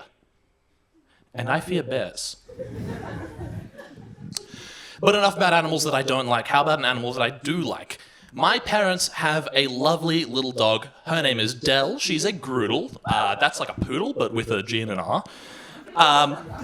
Partway through last year, I was dog sitting for Dell. 2 days in to my dog sitting stint, I get a knock at the door, and when I open it, I am greeted by 2 police officers. And they immediately launch in, they go, "Hello, sir. We've had multiple reports from your neighbors that your dog has been chasing people on bicycles." Which I was flabbergasted. I didn't even know that she could ride a bike. But enough about animals. Here's one about people. So, I want to say like a month and a half ago, out on the town with some friends, and there was one girl in particular that I had never met, just like friend of a friend, and we got along fine. Messaged a little bit the day after, and then stopped talking because we ran out of things to say to each other. We were acquaintances at best. After a week of not speaking to each other, I get an unexpected message from her. No hello, no hi, no how are you. Just, I think we should go out. This message shocked me to my core. Reason being, the night that I met her, I told her my name, she told me her name, and then she grabbed the arm of the person standing next to her and said, "And this is my boyfriend." So I see this message and I start panicking a little bit, right? I'm thinking, like, what could be going on? The worst case scenario in my head is like homewrecker scenario, because I don't want to be fucking homewrecker, ew. But like, you know, she could have just broken up, something else, I don't fucking know. I'm panicking. So I text back, well, like, what do you mean? What do you mean by that? What? Turns out, false alarm, she was in an open relationship. Unfortunately, my panicking did a really bad job at being, like, cool and sexy. So nothing actually happened. 3 days later, I get a really angry, all caps message from her. And it reads, "Did you fuck my boyfriend? She said it was an open relationship." She hasn't spoken to me for a little bit. But enough about me. Here's a story about a stranger. So, I read recently that in 2003, great year, a man woke up, a man in the US specifically, woke up from a 3-year coma. Now, that's kind of crazy, because a 3-year coma, not a lot of people wake up from those. Especially in the US, that's very costly. And he woke up and he gets the all clear from the doctors, and then they decide that they want to fly him around the country so that he can be taken to different institutions, have different tests run on him by different specialists. It's a very good opportunity to get a lot of helpful data that can help a lot of people. He misses the first flight. He misses the first flight because he just flat out does not know that the TSA exists. And I want you to put yourself in his shoes for a second. How horrible that must have been. Like, everyone says that, like, it is so stressful to get to your flight on time, and this guy has missed his flight just because of the sheer existence of a security agency widely regarded as the most inconveniencing and least effective overreaction in the history of man. And if he so much as dares to ask why this is happening to him, that's when he finds out that they hit the World Trade Center. Anyway, that's my set. Thanks.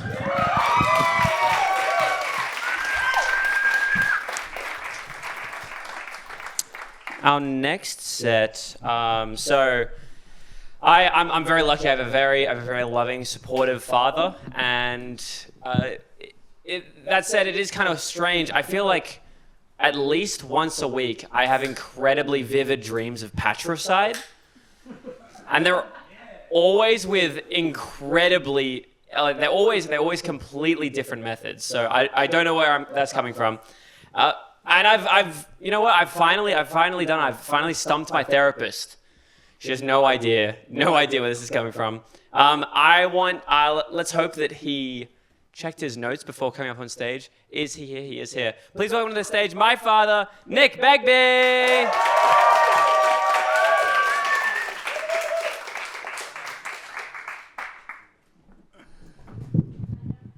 Thank you, son.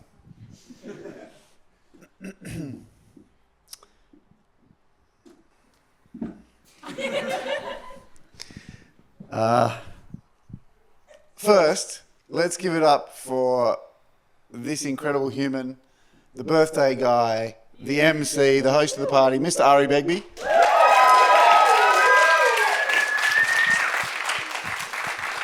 He really is a man who makes you feel all the feels, you know, the beautiful warmth, the incredibly genuine acceptance, and because he's just so gregarious and likable, the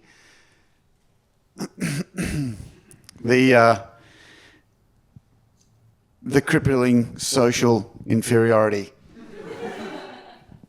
I've learned a lot from you, Ari, and I continue to. You have a way of providing people with fantastic experiences, and I'm not making a claim about altruism here because he also gets them. But when all is said and done, you are great, and we all love you. So thank you.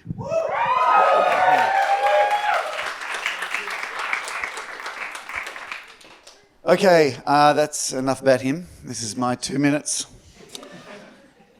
So I've been thinking about dreams recently, and I'm thinking about the way that dreams occur on a kind of a spectrum from really, really realistic dreams through to dreams that are just so whack you might wake up and think that there might be something wrong with you. So, you know, the really realistic ones, well, we all know, we've all had those where you wake up and you get dressed and you have breakfast and you do your teeth and you get ready for work or school and then your alarm goes off.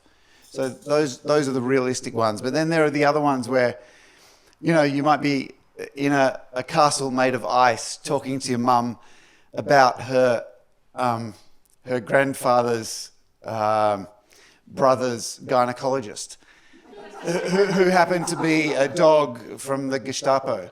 That started a MAGA podcast and then was later cancelled by Peter Dutton.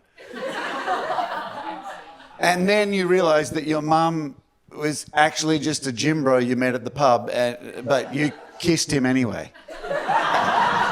And all of that seemed perfectly fine at the time. Well, that was just an example. By the way, it's hypothetical. But I do have a dream I had recently that did shock me a little bit. It was kind of a nightmare. So I was having a date. It was a first date, and it was with a mermaid. But not a regular mermaid, it was a inverse mermaid. A woman bottom half and fish top half. My partner Naomi's really good at interpreting dreams. I'm not going to ask her what she thinks this one means. The date was basically a disaster. We met on this app called Tinder. That's actually a fishing joke, and all it clearly needed was a very different and ultra-specific audience. Anyway, weirdly, like Tinder, they they had mainly face pics that you're looking at. And so right from the get-go, at the beginning I was a little bit concerned that I had effectively swiped right on someone based on an attraction that I had for a fish head. And it occurred to me that if things worked out between us, that I probably would never be permitted to go snorkeling again. But it turns out she was part human, which made everything totally okay and understandable. So I had one of those crazy dream superpowers as well, where I could understand everything she said, even though she didn't use any words, but I actually knew what she was saying. The only noise she made was, "Oh, it's really nice to meet you too."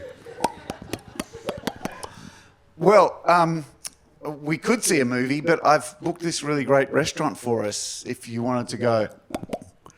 Excellent. I'm sorry, I didn't quite get that. Have I had a vasectomy?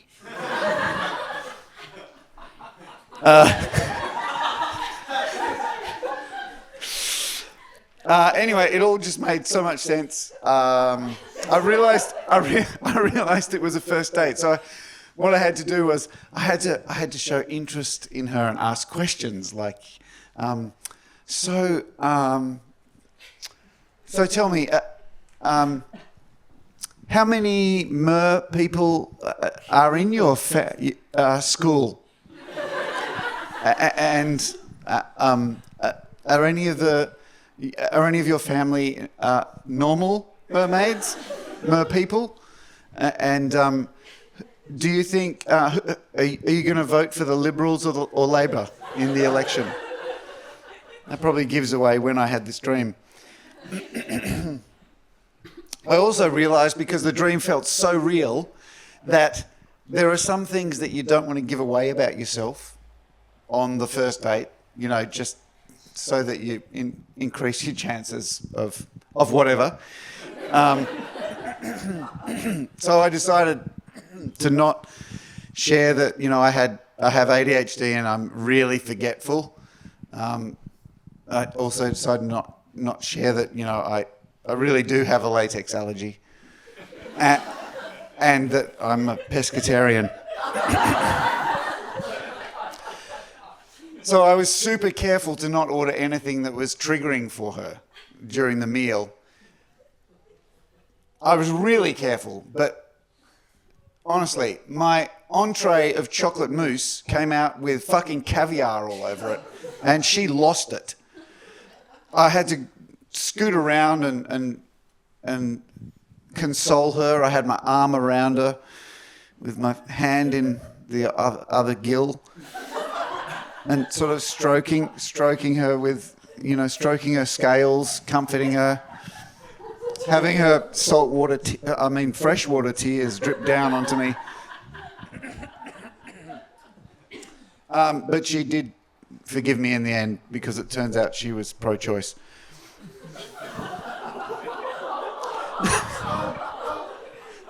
Unfortunately, it didn't get any easier from then on. Once she'd calmed down about me eating the babies. Sorry, my bad, zygotes. I then realised I had to feed her due to the whole lack of arms thing.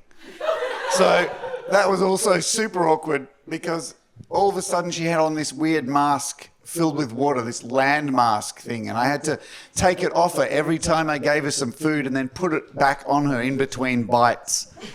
So then they brought out soup, and I thought, well, fantastic. Now all I have to do is just pour the soup into the mask. But before we even got to eating it, she had gone into a frenzy and attacked her soup. And I realised it was because there was shit everywhere, and it was because she'd seen a fly in her soup. And that is also another fishing joke that absolutely killed on my Fisher Friends legends in their own tackle box Instagram group chat. Anyway, everything was really wrong in that restaurant at that point. Thanks to her having like human bottom half, we actually did sort of try to play footsies over dinner, but she was way too ticklish for that, as it turns out. And the wine was really terrible. And the restaurant had been playing Drake since we arrived. So we left. And by the time we got to her place, we'd started getting pretty frisky. No, it was really just flirty by that stage. But we went inside and we sat down on the couch, which was great because that's something she could do. And I went in for a hug, but then she sort of instinctively and quite violently started thrashing about and slipped out of my arms. Kissing was also a disaster because although she wasn't that tall, I really struggled to get my mouth up to the top of her head where her mouth was. And by the time we figured out a position where we could make that work, nothing seemed to go right. So I couldn't like match her kissing rhythm. Like her kissing was the same as her talking. And the intense side eye I was getting was really weirding me out. And the TV had been on the whole time, and we just learnt that the Libs won the election. So really, nothing was going right, and there was only one more thing that we could try. So we made our way into the bedroom. And that's my time. Thanks so much.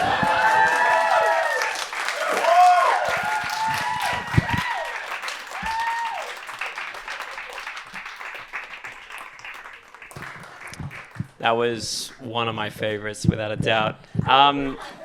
This next act comes from somebody. This next person is a sound technician as her day job, and yet people still have to remind her to use her inside voice. That's her right now. Thankfully, though, her friends, family, and handlers all know she prefers the phrase, "Scarlett, you're peeking the mic." So please welcome her to the stage. It's Scarlett Potter.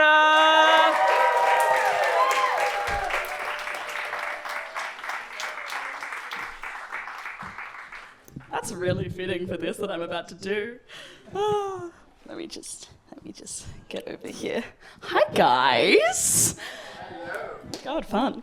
So, as part of a wedding recently, a childhood friend of mine got married. Yay! Down in Kiama, which is where I'm from, little country bumpkin town. Lovely.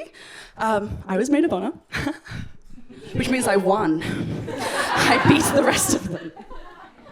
Anyway, it was a beautiful, beautiful ceremony in like the little countryside town of Berry. Had two of our other closest childhood friends, the other two bridesmaids. And now, for context, the bride and the other two bridesmaids are 6 foot tall, long, straight, gorgeous blonde hair, brilliant blue eyes, semi-professional netball players, with the same guys since high school, very like white picket fence.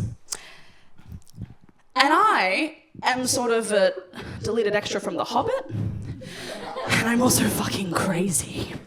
So when the bride turns to me after the most beautiful reception or rehearsal that I've ever been to and says, "Hey guys, by the way, can you choreograph an entrance for the rehearsal?" I've become the worst theatre kid you've ever met in your entire fucking life. It's a 45-minute car ride from the place that the wedding's going on and where we're actually staying. And I am sat speaking to no one, so deep into my mind palace that the fucking jesters are in front of me and I can touch them if I really want to. The spotlight shines in an empty rehearsal place. From deep in the recesses of the building, you hear the most ominous kind of mimicry of West Side Story, a little cha-cha-cha-cha-cha-cha. I kick open the door as the intro to Waterloo begins. You guys know the ABBA song, you've all seen Mamma Mia. You've seen Mamma Mia too. I've seen Colin Firth crusting in your eyes. It begins. We perfectly pirouette in, the three of us, perfect synchronicity. Emily does a backflip. I have, in the 10 hours between the rehearsal and when the actual wedding is, learned how to do the splits. I've never been flexible a day in my entire fucking life. Amy is a wild card. I don't know what she's doing, but she's doing it in sync. It's from the ceiling, from the rafters. Jasmine, our beautiful bride, in white silk that I've somehow also strung up despite not knowing how to drive, descends from the ceiling. She's learned aerial acrobatics. We, on all fours, doing an incredible, incredible contemporary dance, move towards our seat. We cheers the audience, and I am pulled from the car, sweaty and shaking because we've arrived home. But it doesn't matter. The choreography's done, and I'm about to fucking dazzle these ladies. We walk in. They're not ready to talk about it. They're pouring champagne. We've got matching pajamas on. I am white knuckle gripping my flute as I'm calculating the statistics in my brain. Chance of odd ankle, 80%. Chance of a torn ligament, about 50. Depends if Amy can fucking learn to walk in her heels. Chance of amazement, 1,000. Oh, it's gonna be good. But because I'm polite, I wait 15 minutes, and then I go, do you guys think about the entrance? Any ideas? Because once again, I'm a good person, so I ask them first. Yeah, so we had like a few ideas. I don't know, it's kind of goofy, but like we could run in time. Jazz hands. Yeah, it's a fucking great idea. Okay. But I had another idea, I'm like, I don't know, keep it kind of simple, and like, maybe this is too silly, but we could like, kind of twirl.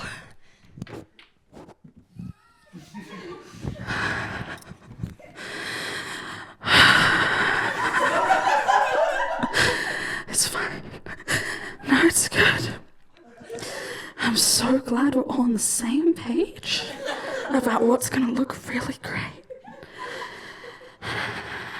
No one tore their ankle though, so that was good. Anyway, that's my time, guys.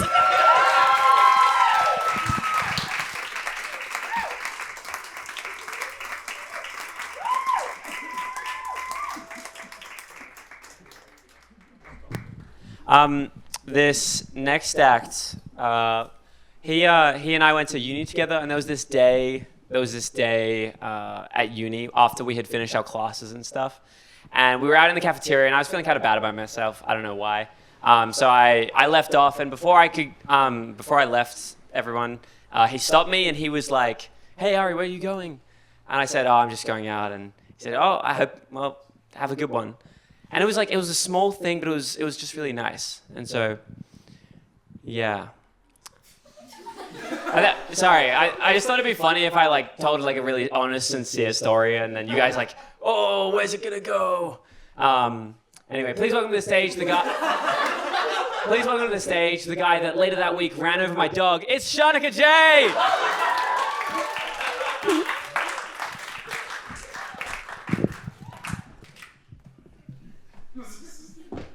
I don't remember that at all.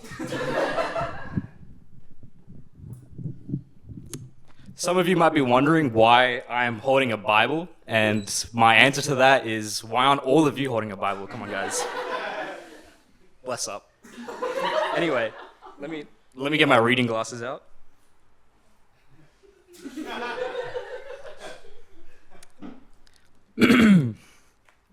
We gather here today to commemorate and celebrate the life of Ari Begbie. Ari was many things. A good friend, a good host, a good GM. He liked spending his time being around and bringing together people. You know, these birthdays, galleries, his weird nude hippie camps. I don't know what's up with that.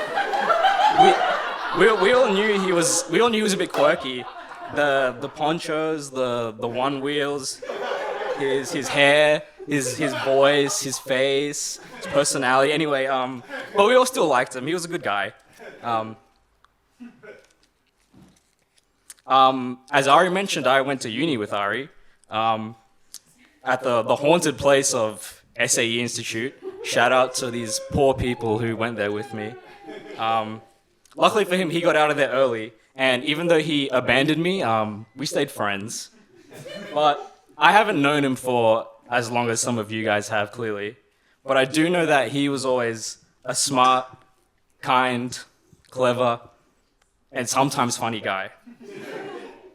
I'm proud to have been able to call him a friend. I will miss him. But we must remember, he will always live on in our hearts. He didn't deserve it. Dying in a clown car accident? May he rest in peace. Oh, hang on. Sorry, all my jokes are in the New Testament. I was reading my eulogies in the Old Testament. That was a bit sad. Let me brighten the mood a little bit. That kind of sucked, sorry. Let's see. Ari stinks. Oh, that's it. Thanks, guys.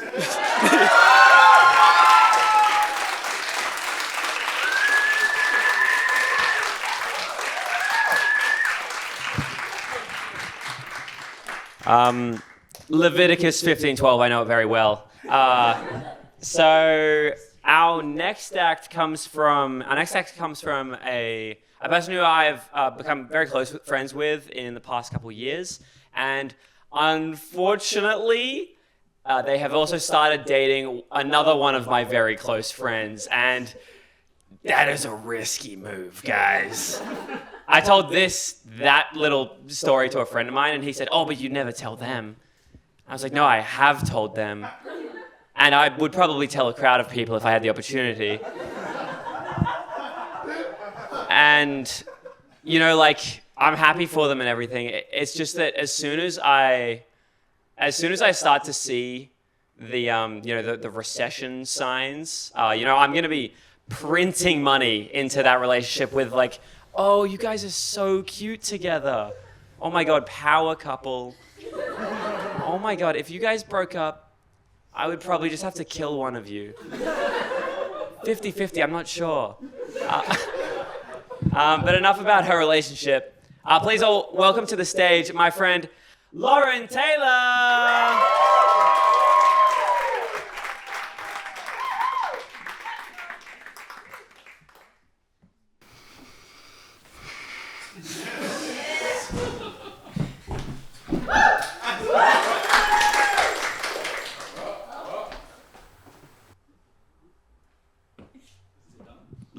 Lauren? What was that? Lauren, you said that you'd do a set at my party.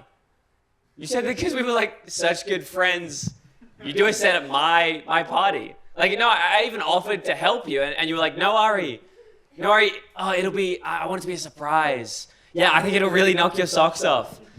Yeah, well, you know what? Color me surprised, Lauren. Color me surprised. I'm surprised we're still friends. Brett? Yep. Window. Yes now. But a mockery can't be made of this event. Thank you, Brett. All right, so going to our next act. Yo, I think she's dead. Sorry, ignore that. So our next act, he actually met his now fiance at a competitive Quidditch tournament. So I need you guys to stop saying that I don't have millennial friends.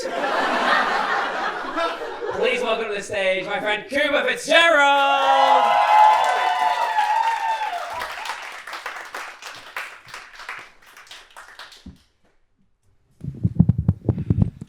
It doesn't feel right. Someone's just died. Yeah, so while I was mulling over some wine for this set, I was thinking to myself, as a straight, white, cis man, how do I punch up? What sort of group in comedy is there that I can attack, You can't punch down, but unfortunately I've ticked every single one of the boxes. But I did. There is a very niche audience that I can attack. It is the straight, white, cis, male American. So anyway, I was going on a bushwalk with my fiance. Thank you, Ari. We're going up into the Blue Mountains, and there's a nice, lovely track there called the Grand Canyon Walking Track.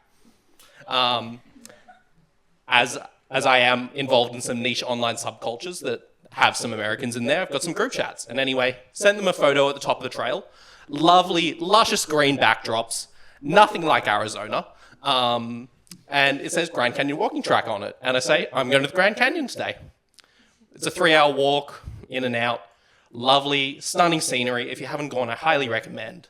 And I get it back up to the top, and I get some messages from them saying, wow, I didn't realize you're in the United States of America. It's a pretty dangerous walk. I was pretty fit there once. I only got halfway down, back out. Make sure you bring plenty of water. And I'm thinking, they didn't get the memo that maybe there's a Grand Canyon that's not in the United States of America. So I send them some photos that I took at the bottom. Lovely, luscious temperate rainforests, flowing rivers, mossy rocks, rocky overhangs, great big green trees. Again, nothing like Arizona. And say, I took these photos from the bottom of the Grand Canyon. To which one of them replies, wow, it looks pretty different. The outside of the canyon. And also, I'm pretty impressed that you managed to do that in a few hours. Usually, most people take days to do that. And, I was pretty flattered that they thought that I could do a 2-day hike that people train years for in 3 hours.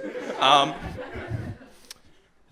yeah, it just didn't quite click for them, And so at that point, I'm like, okay, clearly I can take this a little bit further. So I turn around and go, yeah, it was pretty easy, in and out, nice quick day trip. And then someone's like, a day trip? What do you mean? I was like, yeah, I'm home already. And it's about that point that I realized that, maybe that there is a Grand Canyon that is not in the United States of America. And to quote a one John LaBella, I'm so dumb. Well done.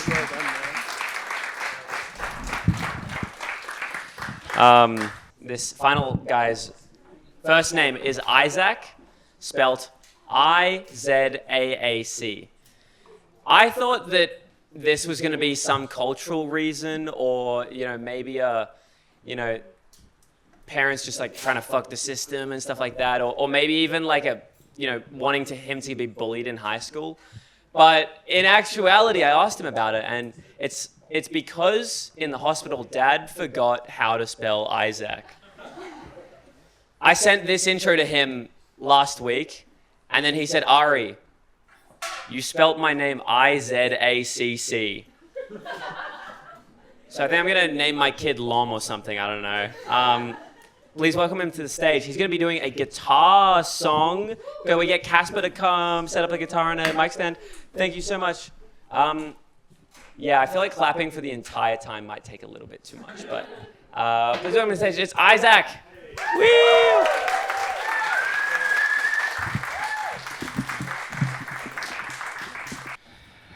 Okay, lovely. Hi everyone. This is in standard, right? Yes. Cool.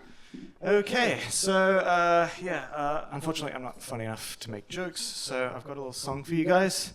It's just going to be a little educational one for the kids with a good lesson, so hope you enjoy. Stealing food, stealing food, stealing food, food, food. Eating what belongs to others puts me in a good mood. But my friends say that I shouldn't, there is nothing that I wouldn't steal. Food, food, food, food, food. I'm a veritable gastronomic maniac. While my friends are having dinner is when I like to attack. I say, look, what's that behind you? And they turn around to see. Then I finish what they're eating and I say it wasn't me.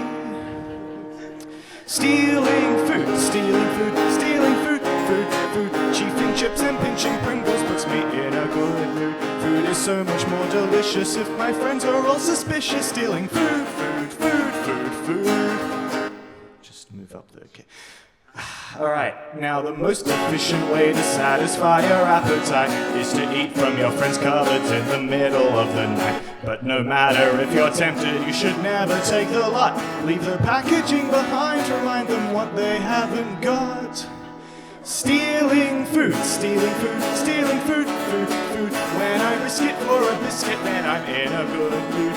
It's the... Sorry, I learned this on Monday. Food is, it's the best of all decisions. Going klepto on provision, stealing food, food, food, food, food. Yeah, it's a lot of words. At the local supermarket, they've got food on every shelf. Simply hide it in your jumper, you can take it for yourself. If the camera doesn't see you and you're relatively quick, you can fill yourself for days with all the things that you can nick. Stealing food, stealing food, stealing food, food, food. Run away without paying puts me in a good mood. With my methods tried and tested, I will never be arrested. Stealing food, food, food, food, food. Last one. At, where is this place? Forgetting where I am. On the M2 here in Sydney, there's a warehouse, yes that's right. Massive lorry loads of food go in and out all day and night. If you're clever with your timing, and there's 10 of you at least, you'll be driving home a lorry with a veritable feast. Stealing food, stealing food, stealing food, food, food. Dragging lorry loads from Woolies puts me in a good mood. Stealing, stealing, stealing, stealing, stealing, stealing, stealing, stealing, stealing food, food, food, food, food. Pinch the peanuts, cheat the cheesels, take the Tim Tams, hurdle the baby bells, grab the grape juice, rob the rice cakes, heist the Haribos, bolle, lift the lindors, snatch the sour packs, jack the jumpies, pick up the pizza shapes, yoink the yums, swipe the sweetie, stealing food.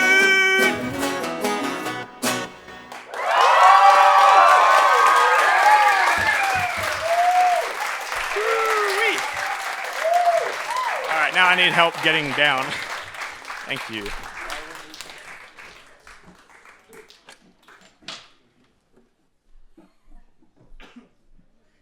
Get up again for Izaac Saide! Can you believe he started learning guitar on Monday? That's insane. I mean, I don't, but anyway, I'll just hold it, that's fine. All right, thank you all so much for coming. And thank you especially for all the comedians here tonight that signed the waivers handing over IP rights of their jokes. That will come in very handy. And guys, wasn't that a sick show? How much did you guys like that show? Come on. Come on.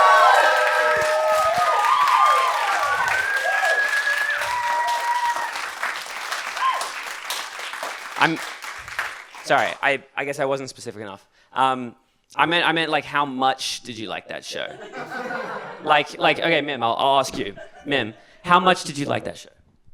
9 out of 10. That's like not okay. You're still not getting me. Okay, Mim, it's very simple.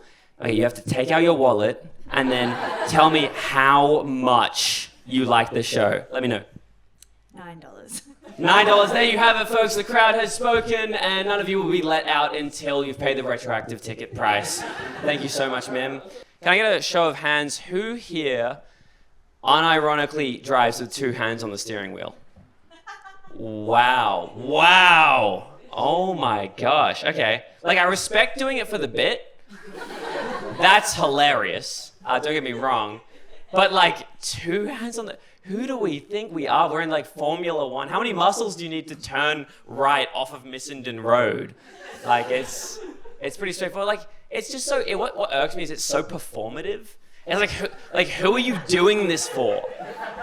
Other than the police, right? Like, and I'll throw on a second hand if the police are coming by. But it's like, it's also just not safe. Like driving with 2 hands on the wheel, it makes texting so dangerous. Makes it impossible. Very dangerous. But yeah, no, I try to avoid cops where I can. Unfortunately, I fear I have quite a recognizable silhouette, like, poncho, one wheel. Actually, wait, quick survey. Put your hand up if you don't know what a one wheel is here. Ooh. I'm seeing like 5 to 10. I think I should have proofed the guest list a little better. But yeah, no, I have been fined for riding my one wheel, unfortunately. Like, can you believe it? Like, I was fined for riding my noble steed. My one wheel. Into battle. An old guy in line. But yeah, no. Did you know? And the one wheel, by the way, illegal. Just as illegal as electric scooters. Just as illegal as electric unicycles. And before, I will clarify, they are not as cool as they sound. And electric skateboards as well, one wheels included. I was telling this to somebody at a party, and they told me something that is actually somehow even less believable. He told me that not only electric skateboards are illegal, but acoustic skateboards as well. And I thought, this surely can't be true. And it's not. I looked it up. And I found something even less believable. It says that if you are disabled and meet specific use conditions, guess what you can use as a mobility aid? Electric skateboards.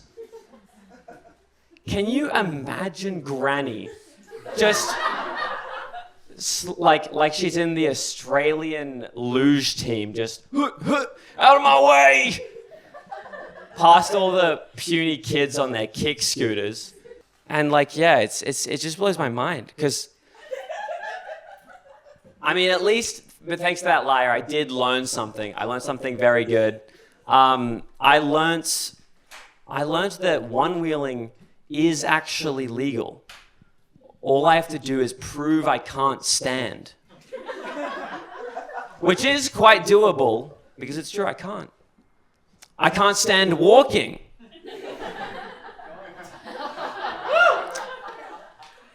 Nah, running everywhere is really killing my knees. Yeah, physio says I really got to cut back. But it's just like hard. It's like you've got this like pressure on your chest. You have to keep moving and keep pushing forward, and it's just like if I don't run fast enough, then it's like, am I even worth it?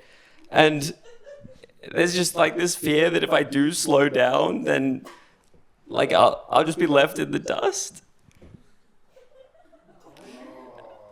And she said that if I don't slow down, then by age 50 I won't be able to run.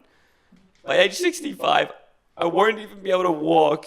And by 75, I won't even be able to stand. That's right. By age 75, I won't even be able to stand walking. And that's the end of the show. Thank you all for coming out.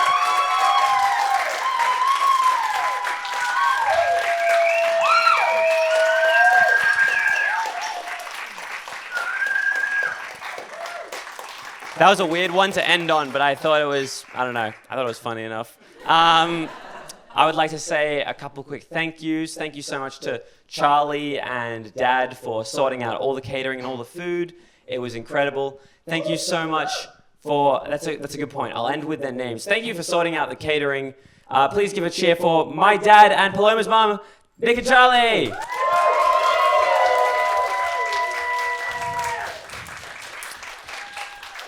I wanted to have a printed sheet of the people I would thank, so now I'm just going off of memory.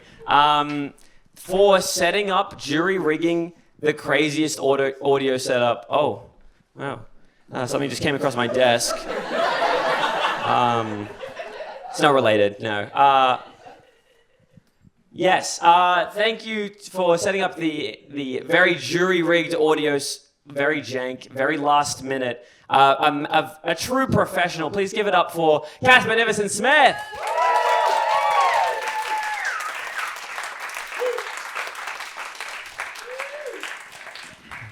For running audio, and let's be real, the real star of the show, I want you all to give an applause to Dean Smusko.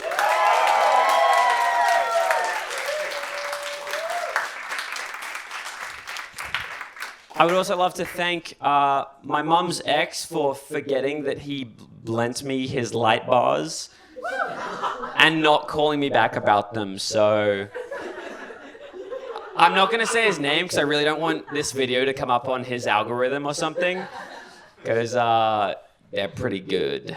Thank you to that guy. That guy got a bigger cheer than Dean. You guys are cruel.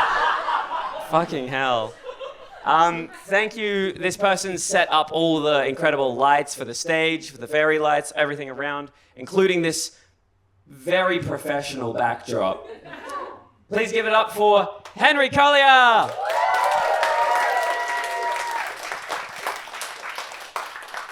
For lending us their camera equipment. I would love to thank Brett's dad, Matt Butler, and Darwin Schultz. Woo!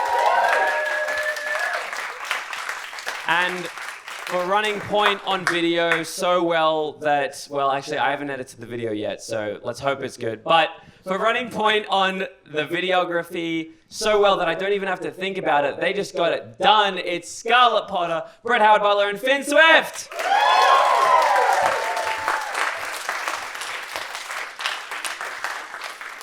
And last, but very much not least, thank you so much to every single comedian who gave stand-up a shot. It's fucking scary, whether you're with friends or not. So if you wanna say thank you to every single comedian that performed tonight, please let me hear it.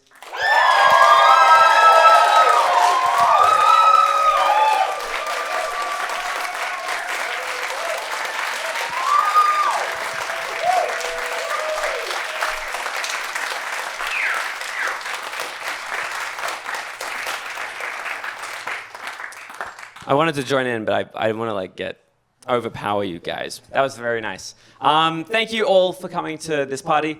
It's once again somehow run over time, but I don't know who keeps organizing these events. It's crazy. I need to speak to the manager.